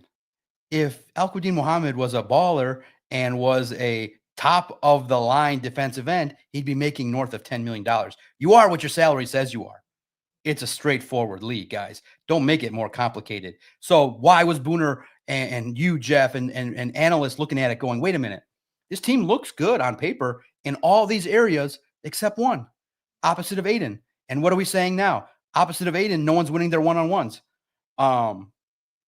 It's like some people that also follow the team know what they're talking about, and they're not. Just because they're not the GM doesn't mean that no one knows what they're talking about. And remember that he'll give you an explanation why he wanted to pay Aiden. I wouldn't have. I would have waited. At this point in time, you could have went out and got somebody else and played a little hardball with Aiden. Play out the whole year. See what it looks like when he's the go-to guy. If there is no help, if you have a Marcus Davenport and Al-Quadin Muhammad, do we need to go and allocate more resources to that? When you do what you did with Aiden now, in the coming years, guys, your options to go out and get all these guys goes down. You're going to have escalators with Goff, with Penei Sewell, with Amon-Ra, with J-Mo. So you're going to have room with the cap growing a little bit to get guys, but the options get limited. So what did people say? You didn't have to pay J-Mo. You didn't have to pay Kirby. You didn't have to fall in love with all these guys and give them money. You could have played them out to their 5th year. And if you're an excellent drafter, and maybe when you're drafting in the 20s, you're not as good comparatively when you're drafting in the top 10, when it's a little easier. So it's a challenging situation to look at. But point blank, Aiden needs to do more. The whole entire defensive line needs to do more. But here's the thing. You can't expect Tyleik Williams, who's not a sack artist. DJ Reader is not a sack artist. Aleem McNeil is not a sack artist. They want to stop the run. So I want to say it in a way that the average fan can understand. The Lions, it's not talent per se. And I think maybe you'll start to see it going forward the rest of the year. I guess the way you want to put it, it's like the way some people have used it is it's a crush the can approach to pressure, where the sacks are not as important. It's to disrupt the quarterback. And so they're not counting on guys that are not super speedy to get there super fast. They just want to pressure the quarterback. And so they want to disrupt the way in which the quarterback moves so that the secondary can do their job. So they're not emphasizing it to the degree that we are screaming like, hey, if you bring down the quarterback, that puts everybody behind the chains, that does this, but that's not how they're doing it. They got big lumbering guys. So yeah, they and Aiden Hutchinson still has 8.5 sacks. But what the problem is you can't let these quarterbacks have 2.5 seconds or more. You're not pressuring the quarterback effectively enough to get him off the spot. And then second of all, when you play man-to-man coverage and you don't get home, no cornerback, not Dion, not Amik Robertson, not DJ Reed, not Terion Arnold, not nobody is going to be able to block that long against these talented receivers. So the way I said it on the Lone Wolves podcast a couple weeks ago is you have this marriage of rush and coverage, and it's a marriage that needs counseling. And the counseling came from the fans like, hey, sack the quarterback, get somebody that can speed. Like where you guys were saying, like a James Houston, where maybe he's not great against the run. He's not a 3-down guy, but the dude can actually run to the quarterback and actually, what the Lions do, which is weird, is they get the guy within their reach and they hug him, but they can't bring him down. They can't record the sack. Like I've never seen so many quarterbacks be able to evade the final product. These guys are Jameis Winston, Jordan Love were able to evade when the Lions got there. So I don't care about pressures. I mean, it's a great number. We all look at it, pressure rate, pass rush, win rate. Sacks are important. Sacks are the final exam. When you can get, and you need one, you need a speed. You need a guy that can get to the quarterback quick. And because Dan said it, he's like, well, these guys are getting the ball out in 2.5 seconds. Well, guess what? If you get a guy, simple as this, okay? And 1 rep on Thanksgiving will show you what we want. Okay. And luckily I saw it and I got to tweet it when it happened. I said, guys, the fan base all year long wanted what Micah Parsons did on that 1 rep when he sacked Jared Goff, when he blew by Taylor Decker. You want a guy up and under, right to the quarterback. And that happened like that, guys. Go back and watch the tape. It was up and under, boom, he was already gone. And he was able to get to Jared Goff quickly. That's what you were looking for. You were looking for Micah Parsons, and a guy that didn't have 50 pieces on his checklist would have brought Micah Parsons here, and you had it. You had the chance. Would they have traded to Detroit? You never know, but you don't think Micah Parsons would make Detroit's defense look a little bit better?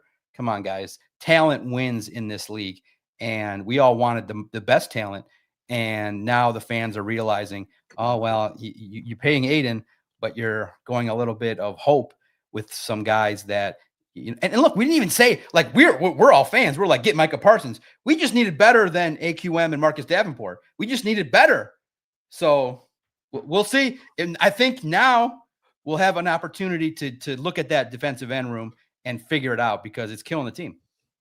Yeah, Doc, can I ask you, for going into tomorrow night, what's your confidence level that they win this game? Do you believe that the Lions do win, and how do you think this whole game plays out tomorrow versus the Dallas Cowboys? Listen, it's always tough because I do wrestle with it, my head and my heart. My heart says they just whooped the Cowboys' ass, and they're gritty, and they are listening to all this nonsense that people are saying they're done, that they're a team that's falling by the wayside, that Brad can't cook anymore, and they just go out there and play angry and win a home game and play well. But my heart says, whoop their ass, play your best game, lock in, and get after Dak, turn the ball over. He has a Dak game. Dak's been on my fantasy team for like 3 years, and he's boom or bust. You get good Dak, he's going to kill you. But I think that this game, Kelvin said they might shift some things, so that leads me to believe that maybe they're not going to play as much man-to-man. I mean, would you play man-to-man on Pickens and CeeDee Lamb? I think you need some more over-the-top cover 3 kind of concepts. Make sure that nobody goes over the top on your ass.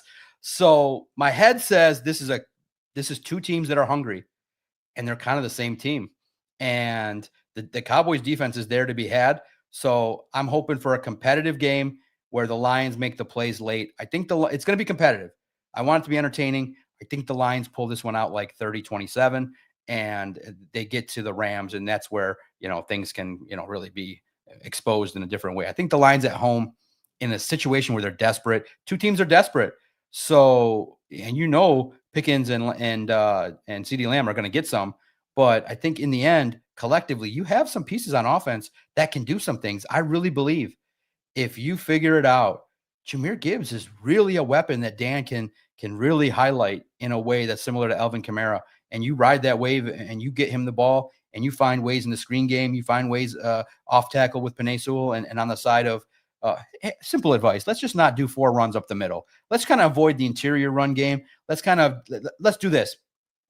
David Montgomery can hit the interior and Jahmyr can bounce outside. And we don't need to prove that Jahmyr can run through the tackles. Nobody wants to see it. I want to see Jahmyr Gibbs run through the side of Penei Sewell, who's the best player in the league. And let's do that. And let's see J-Mo Cook, and let's see why you paid him that money. So, and then let's see, for me, the biggest thing I want to see is Jared Goff turning things around and not playing like the guy that the last month we got the Rams Goff. Let's get the playoff Goff from the Lions, and let's get him upright and cooking and dissecting I feel like, guys, seriously, and I don't want to say this begrudgingly and disrespectfully, but if Matt Eberflus comes in here in Detroit and is able to thrive as a defensive coordinator, I'm going to be sick to my stomach. You should be able to expose him pretty easily. Yeah, Doc, I did want to ask you a conversation we've had a lot more, reflecting back on Brad Holmes a little bit. I know people have, including us, have been kind of going at him for, different reasons. Belief in the interior offensive line, which isn't that good. Belief in the defensive end room, specifically DN2, which isn't that good. What's kind of your take now, looking back at some of his draft classes? I know the 2023 draft class was elite. It was special, but just 2024, 2025, what have you kind of made of Brad Holmes, his approach to the draft, some of the draft picks, and just his approach now with 2 drafts after that great draft, and some of the prior drafts have been really good? What do you think of it all? Yeah, no, it's Brad's been honest. When he built that team in the first 3 drafts, you were just looking for guys to field the team and build the core, and you did that with Aiden, Penei, Amon-Ra. Great picks. There's not really, some of the ones, the second round curse is maybe still there with the Levi's and the Josh Pascals. Yeah. There's still some issues, but nobody's going to hit on everything. But you did enough to build a nice foundation. You did enough. It's nice. This is a team that should win 9-10 games for the foreseeable future. Now you get to the part where you draft and develop. The first 3 years, you get your core, you get your stars, you get your peoples, you build your line, you build in the trenches. A couple of those guys missed. Now here comes the problem. You went in the direction of projects. And when you're in a Super Bowl window, you don't do that. NFL teams don't do that. You don't take 2-year guys in the window. You don't take a Hendon Hooker. You don't need to. You go out and you pay a veteran. And they thought that they could develop Hendon Hooker, and they thought that there was something there. There was a family tie. You didn't need to draft Hendon Hooker. You didn't need to draft Broderick Martin. You need to draft Giovanni Manu. You didn't need to. So now here's the converging philosophy.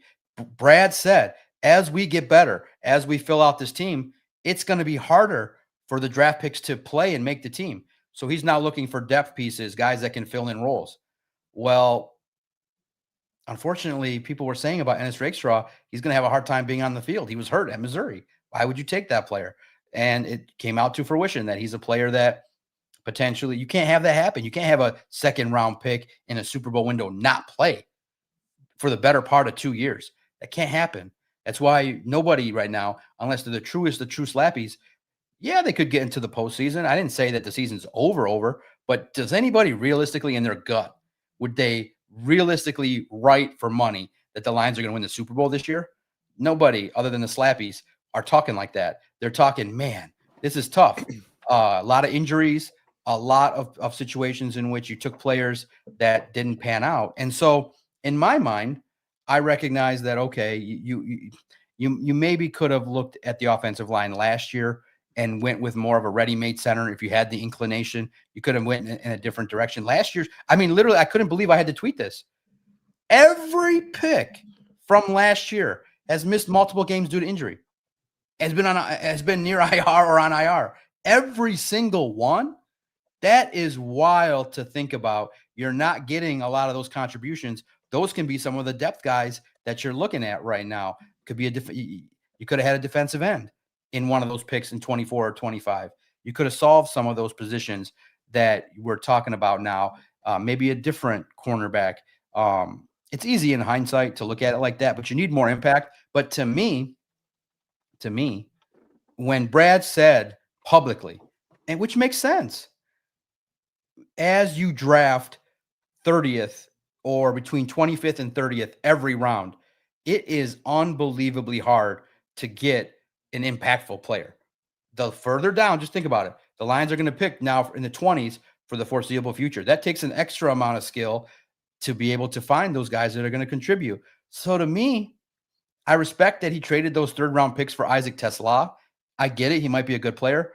but I would have tried to. There was nobody on the defensive side of the football. There's not another offensive lineman earlier than Miles Frazier in the 5th round, I believe. There was nobody earlier that you thought could play along the offensive line. Usually the higher up you get picked, the better the player is. So I look at it like not the best last 2 drafts. And so to me, I asked Brad directly. I wasn't scared. I said, Brad, what did you guys learn from whiffing? And I said to his face, what did you learn from whiffing and missing on Hendon Hooker and Broderick Martin? And he said it. He said, we can do all, and he said it publicly, guys. You can go see it. I said it nice and clear, and him and Ray had to defend it. You can do all the work, all the preparation, all the interviews, check out all the scouting. And he said, we can do all of that. But if it doesn't work out, there's one variable I have to share with you guys, and that's the true definition of risk. That's what happens. It's a risk. Any draft pick is a risk. So you guys out there in chat land, or some of you guys that are loving these draft picks, I treated the first 3 like they were gold, and the last 2 I would have maneuvered for proven guys. Like move up and around, get guys that are proven to come in here and round out your team. These picks would you miss any of them? No. Obviously this year has a little bit more impact with Tyleek being a starter and Tate Ratledge. It's fine. But if you're trying to win a Super Bowl, I would have taken an opportunity to maybe shift some of those picks to another NFL team for people that actually can play football and actually can be around on your team when you need them the most. So I am of the firm ability to say, hey, F them picks. What are you waiting for? Like, there's only a handful of Trevors that will sit there on their hands and be slappies forever. Your fan base is angry. They want you to win. There's only the amount of slappies. Guys, it wasn't me booing at Ford Field on Thanksgiving. It wasn't me. Granted, I ask tough questions and have the ability to be direct with people. It wasn't me booing. It's not me calling up the radio stations blasting the team. It's not me. I just do podcasts and cover the team quietly in the press box. You all are the ones booing. Why are you guys mad? Because you're not winning a Super Bowl. You're not winning a Super Bowl this year. So Brad owes me 2023 and 2025. But you guys, have different standards than somebody like me. I would be a little bit upset if I was paying $5,000, that much of an increase, and your football team is not giving you anything. You know what I mean? The end game, the true nature of football, there's one goal: win a Super Bowl. All this other stuff is conjecture and talking. You know what I mean? Just like, the Michigan fans. Michigan fans are not really happy after getting their ass beat by Ohio State, as they should be. I'm hoping Michigan State gets to that level. You guys are mad at 9-3. And I told Adam on the Doc and Jock podcast today, I said, I love that about you guys. You guys are pissed at 9-3 with a quarterback that could be developing. I'm like, man, that's awesome. Yeah, you should fire Sharon Moore. Get somebody you literally had a quarterback that you pay $3 million to, and you don't throw the ball. You lost to all the good teams. You got out coached by Matt Patricia. Are you serious? Every time the pressure rose up for Michigan, they curled and ran the football. How did this get to Michigan, Doc? How did you get to Michigan? How did you get all the way to Michigan? I got to Michigan because I truly believe. What are we doing here?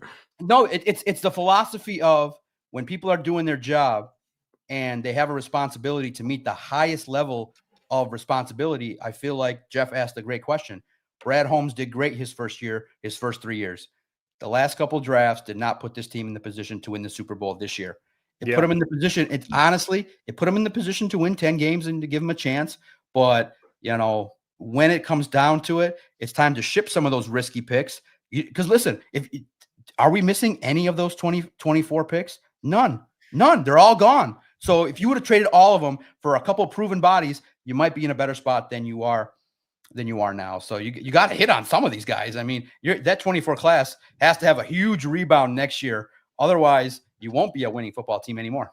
Hey, what do you think, Doc? I do want to ask you, and I kind of want your official prediction. Do you think, sitting here today, Wednesday, December 3rd, do the Detroit Lions make the playoffs this year? I do. I think that I look at it and guys, please don't hate me. This is just this is the historian in me talking. Okay.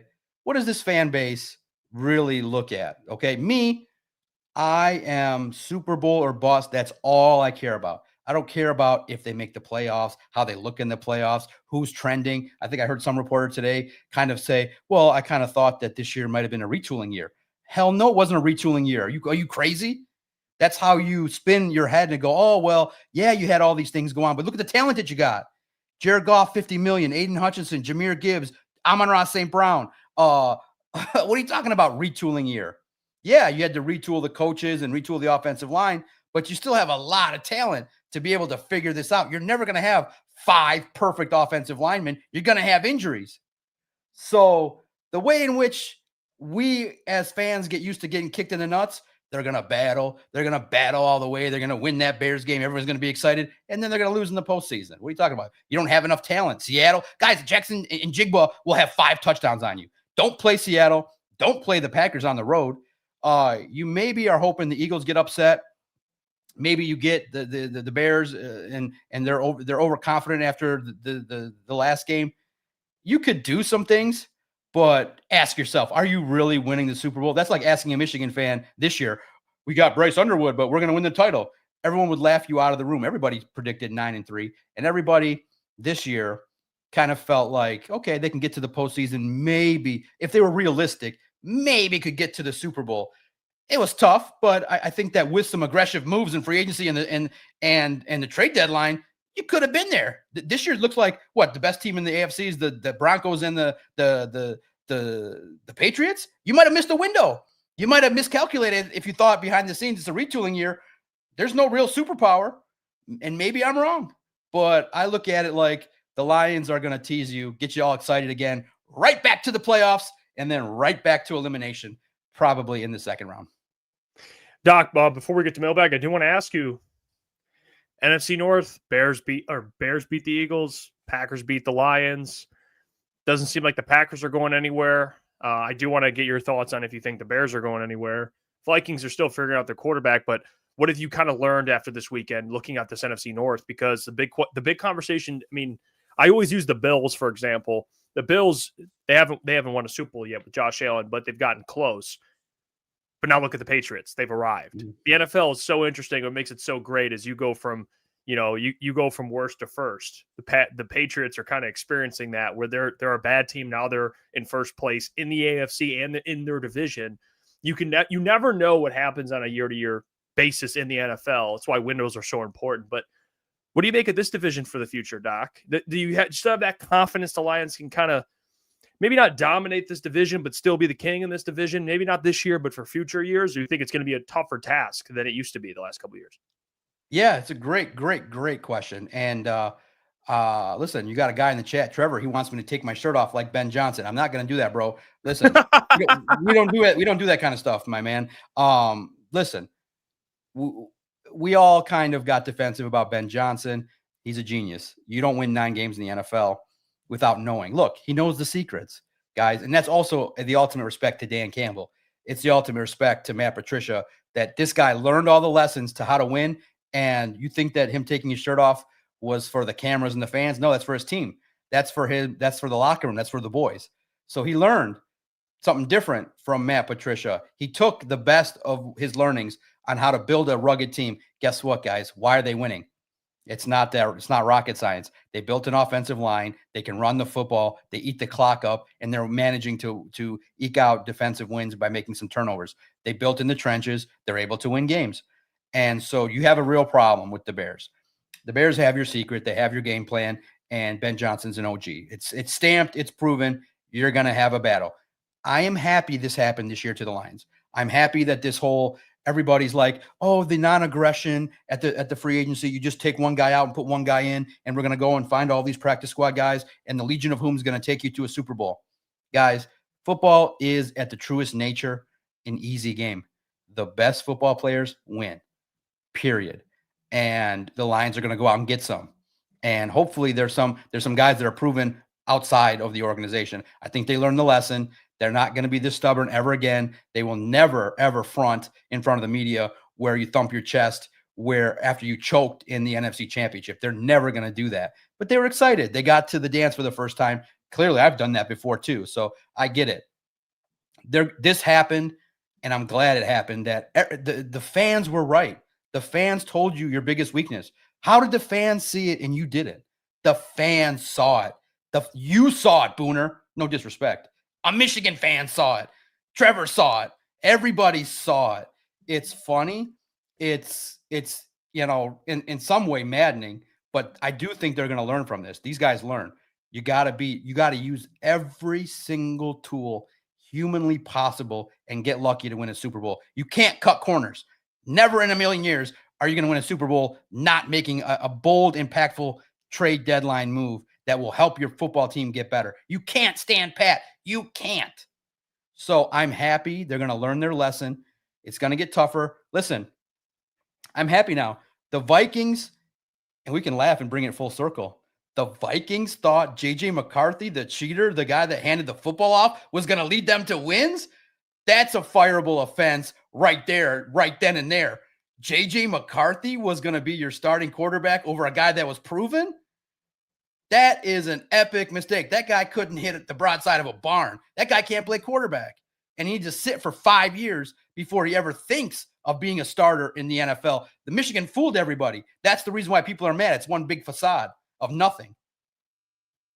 That team I don't worry about. They made a mistake with the worst. That's the worst mistake you can make, is drafting a quarterback like that.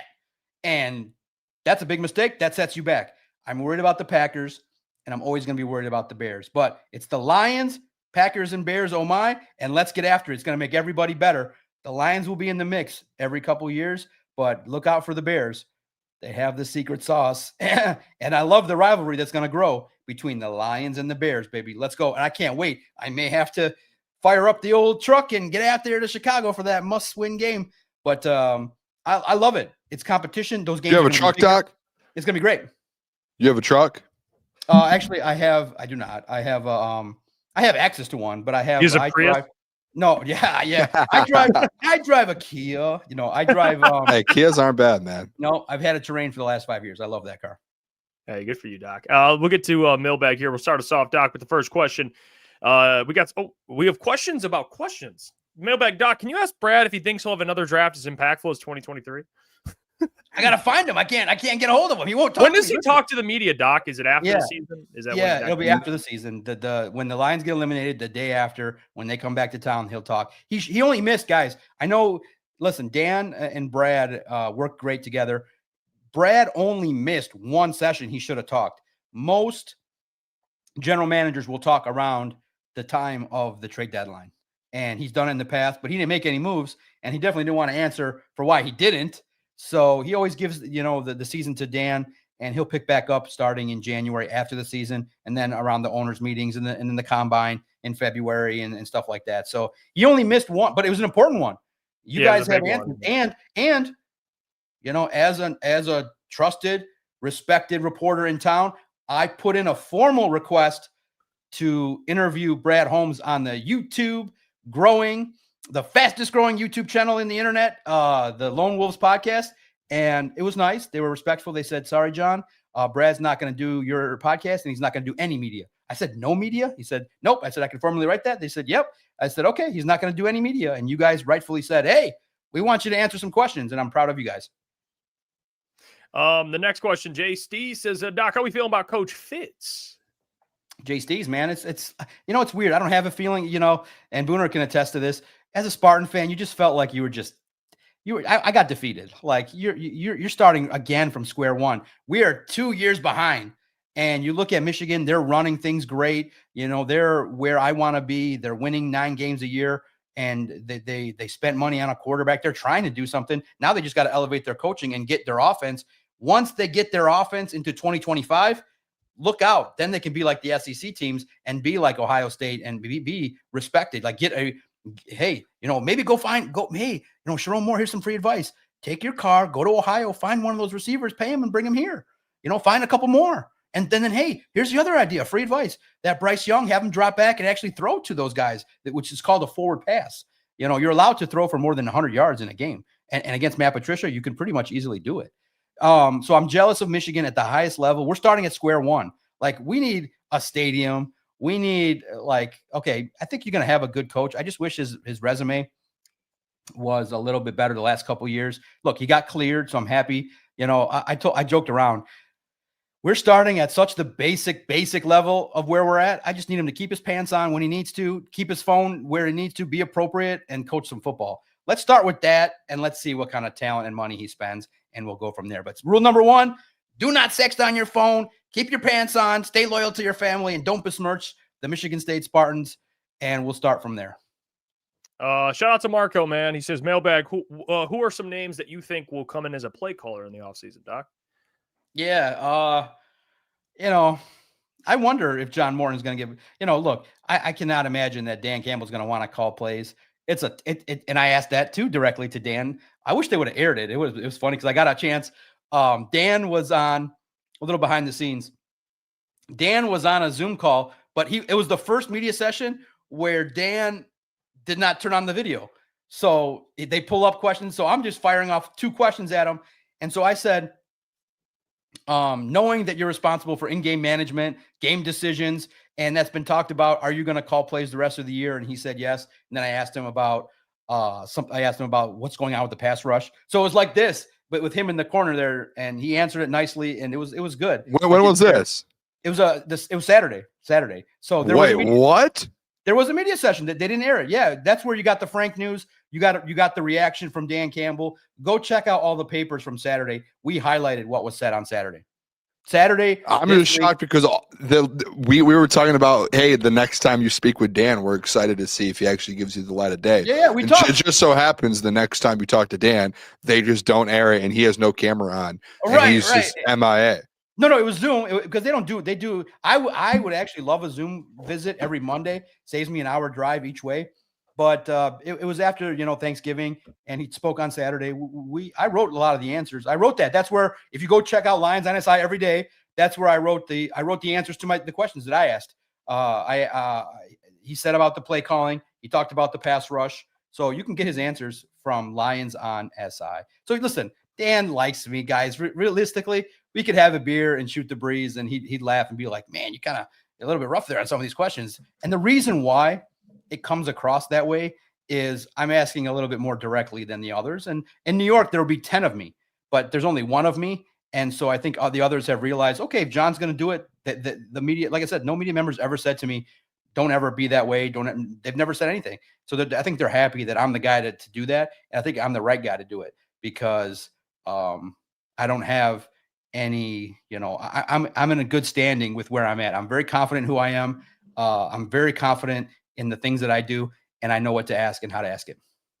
And so the names, it'll be the names you would probably think of if McDaniel gets blown out. I do think that Dayball is a name to look at. Dayball or McDaniel would be great. I'm kind of hoping that the Packers flop. Maybe they get sick of their guy and he wants to get back in quickly. You get LaFleur would be great. I do think he would be a proven guy, but we shall see because Jared does really, and so does, guess what, guys? Unfortunately, I don't know if he's going to say, I guess I got to get him to say it loud and publicly. J-Mo loves John Morton, loves him, and John Morton loves him some J-Mo, loves J-Mo. Terrell says, mailbag, John, ask Brad if he's going to keep being an arrogant prick for being asked the same question about glaring needs everyone can see but him. The best part of my day is sometimes I'll throw out on X at Detroit Podcast. I'll say, hey, what should I ask Dan Campbell? And you guys come up with some of the funniest stuff. So you guys want me to be like, fight over the respected reporters, fight over all the podcasters. Be like, Brad, you've been an arrogant prick the last couple of years in your draft. Can you fix these glaring needs? Do you know how funny that would be? Listen, I know what's going to be asked. He's going to be asked these questions, guys. He's going to face the scrutiny. The media is asked, and actually they've turned the page a little bit with some of the losing. Some of the questions have been more pointed. Hey, Aiden it was compared to Micah Parsons and Myles Garrett publicly. The media is doing a good job lately, and I like to say then that they've taken the lead of the podcaster. They're kind of being a little bit more direct. Not everything has to be cupcakes and sunshine and rainbows. And guess what, guys? They like it. They like having the banter. It's not that big of an issue. These questions are not that difficult to answer. It's basically why are some things happening that are shouldn't, and figuring it out. It's not all like Michigan media where everybody goes up there and fawns all over Sharon Moore and nobody asks any real questions. I should show up to Ann Arbor and be like, Sharon, do you understand what 2025 offense looks like in the SEC? Do you watch SEC football? You think you're going to run that in 2025 and try to win games with a young quarterback? to just hand the ball off. So they need to. The media's job is to do what the fans want, and luckily, a lot of fans like what I do. A lot of fans do. I can't believe it, and so thank you for putting it in that way. But I could frame it in a different way. But to your point, the answer is yes. It'll be asked. Yeah, Doc. Well, I'll tell you one thing. Among many other things we always tell you, we love your questions. The chat loves your questions. Never change, Doc. You keep being you. We need you. It's good for content. It's good for fandom. It's good for everything. We appreciate the hell out of you, Doc. Good luck tomorrow, and we will talk to you next Wednesday. Absolutely. Thank you, guys. And listen, it's all one family. The reason why Sparty brings up Michigan is that it's a rivalry. And so Michigan State, Michigan, it's the most passionate rivalry of all time. I'll be honest, the best win of my life, and I have to leave on this, man, trouble with the snap was the greatest moment of my life. If I could tell you how awesome that game was, how good it felt to go to the big house, to beat Michigan. Guys, you guys are the gold standard. And Michigan State has always tried to get to that level. And we were at that level. So, and now this Sparty can I be in the media and talk about Michigan and trash them every single time. And so why would I not do that? Can I tell you the greatest game of my life, Doc? I'll say this, Booner, it was your fault directly. No, it wasn't. It was your fault. No. Once I acknowledged it, Michigan lost. And you guys were going to win that game had you not. No, we were never going to win that game. You guys were winning that game until Booner posted, and I said, Booner, done. I put it out there in the atmosphere, and it went true to form. Doc, you said you're in Ann Arbor. Stop going to the big house. Let this program get back to relevancy and winning. Real quick, you said your favorite game is the fumble with the snap. Oh, that was so that's your favorite game of all time, favorite moment. Want to know what mine was? Mine was winning a national championship. It didn't count. It didn't count. So I don't count. No, I think it's still in the record books. It never got vacated. Sorry, that whole season, that same season of that we won a national championship, all of your games. Hold on, Doc. That whole season where we won a national championship, every single one of your wins that year got vacated. Not one of ours. Listen, look, we got to cheat. You don't think we got to cheat? My favorite game ever is winning a championship, national. Listen, you guys got to call up Connor again. I'll be honest. You guys, I don't care. Hey, we have one. We have one. Call him up again. Call him back, baby. We have one. There you go. The DOC, man. I love you, Doc. Peace, brother. There you go. The DOC joining the program, talking to the fellas here, chopping it up, and the best, dude. I love the Doc. You dropped that last, just dropped an absolute bar. He set himself up. Yeah. He set himself up. He was like, my favorite day of all time and game of all time, my sports moment of all time is beating Michigan. It's like, all right, mine is winning a national championship and smoking a cigar and popping champagne. Like, it's impressive. I'm living in the penthouse. You're living, I don't know. I mean, that's I will say you're in Terrell, the mailroom. Appreciate the $2. Jeff, the injury was a lie, not injured. He dipped. I'm not sure what you're referring to, what injury you're referring to. Terrell, clarify that in the chat. Appreciate the $2 though. He's talking about Frank. That was back when Frank. I saw. I don't think that was fake. Yeah, that was Frank. There's so many theories and conspiracy theories about that. If it is about Frank, that's not. I think it was just a genuine, like, he had the injury, thought it wasn't as bad as it was, and then he just. Yeah, I don't think there is any conspiracy theories about that. By the way, C. Mark just says Mailbag Shep said he was going to switch some personnel up on defense. Excuse me. Do you think possibly the heavy man scheme they run doesn't meet their personnel that Brad has drafted? Well, to be fair, they had a heavy man scheme under Aaron Glenn. They actually have implemented a lot more zone this year with Calvin Shepard. They've run a lot of zone. So I know for a fact George Pickens and CeeDee Lamb are excellent receivers in man coverage. So you can't be heavy man against the Cowboys or else you're going to be punished. Yeah, it's impossible. CeeDee Lamb has the second highest yards per game in man coverage against man coverage. And George Pickens, I think, is the best receiver against man coverage in total yards. So don't do it a lot. Yeah. Friendly advice to Calvin Shepard, man. Tomorrow's going to be interesting. It really is. Do you have a score prediction for tomorrow? Yeah, I have 34-24 Cowboys.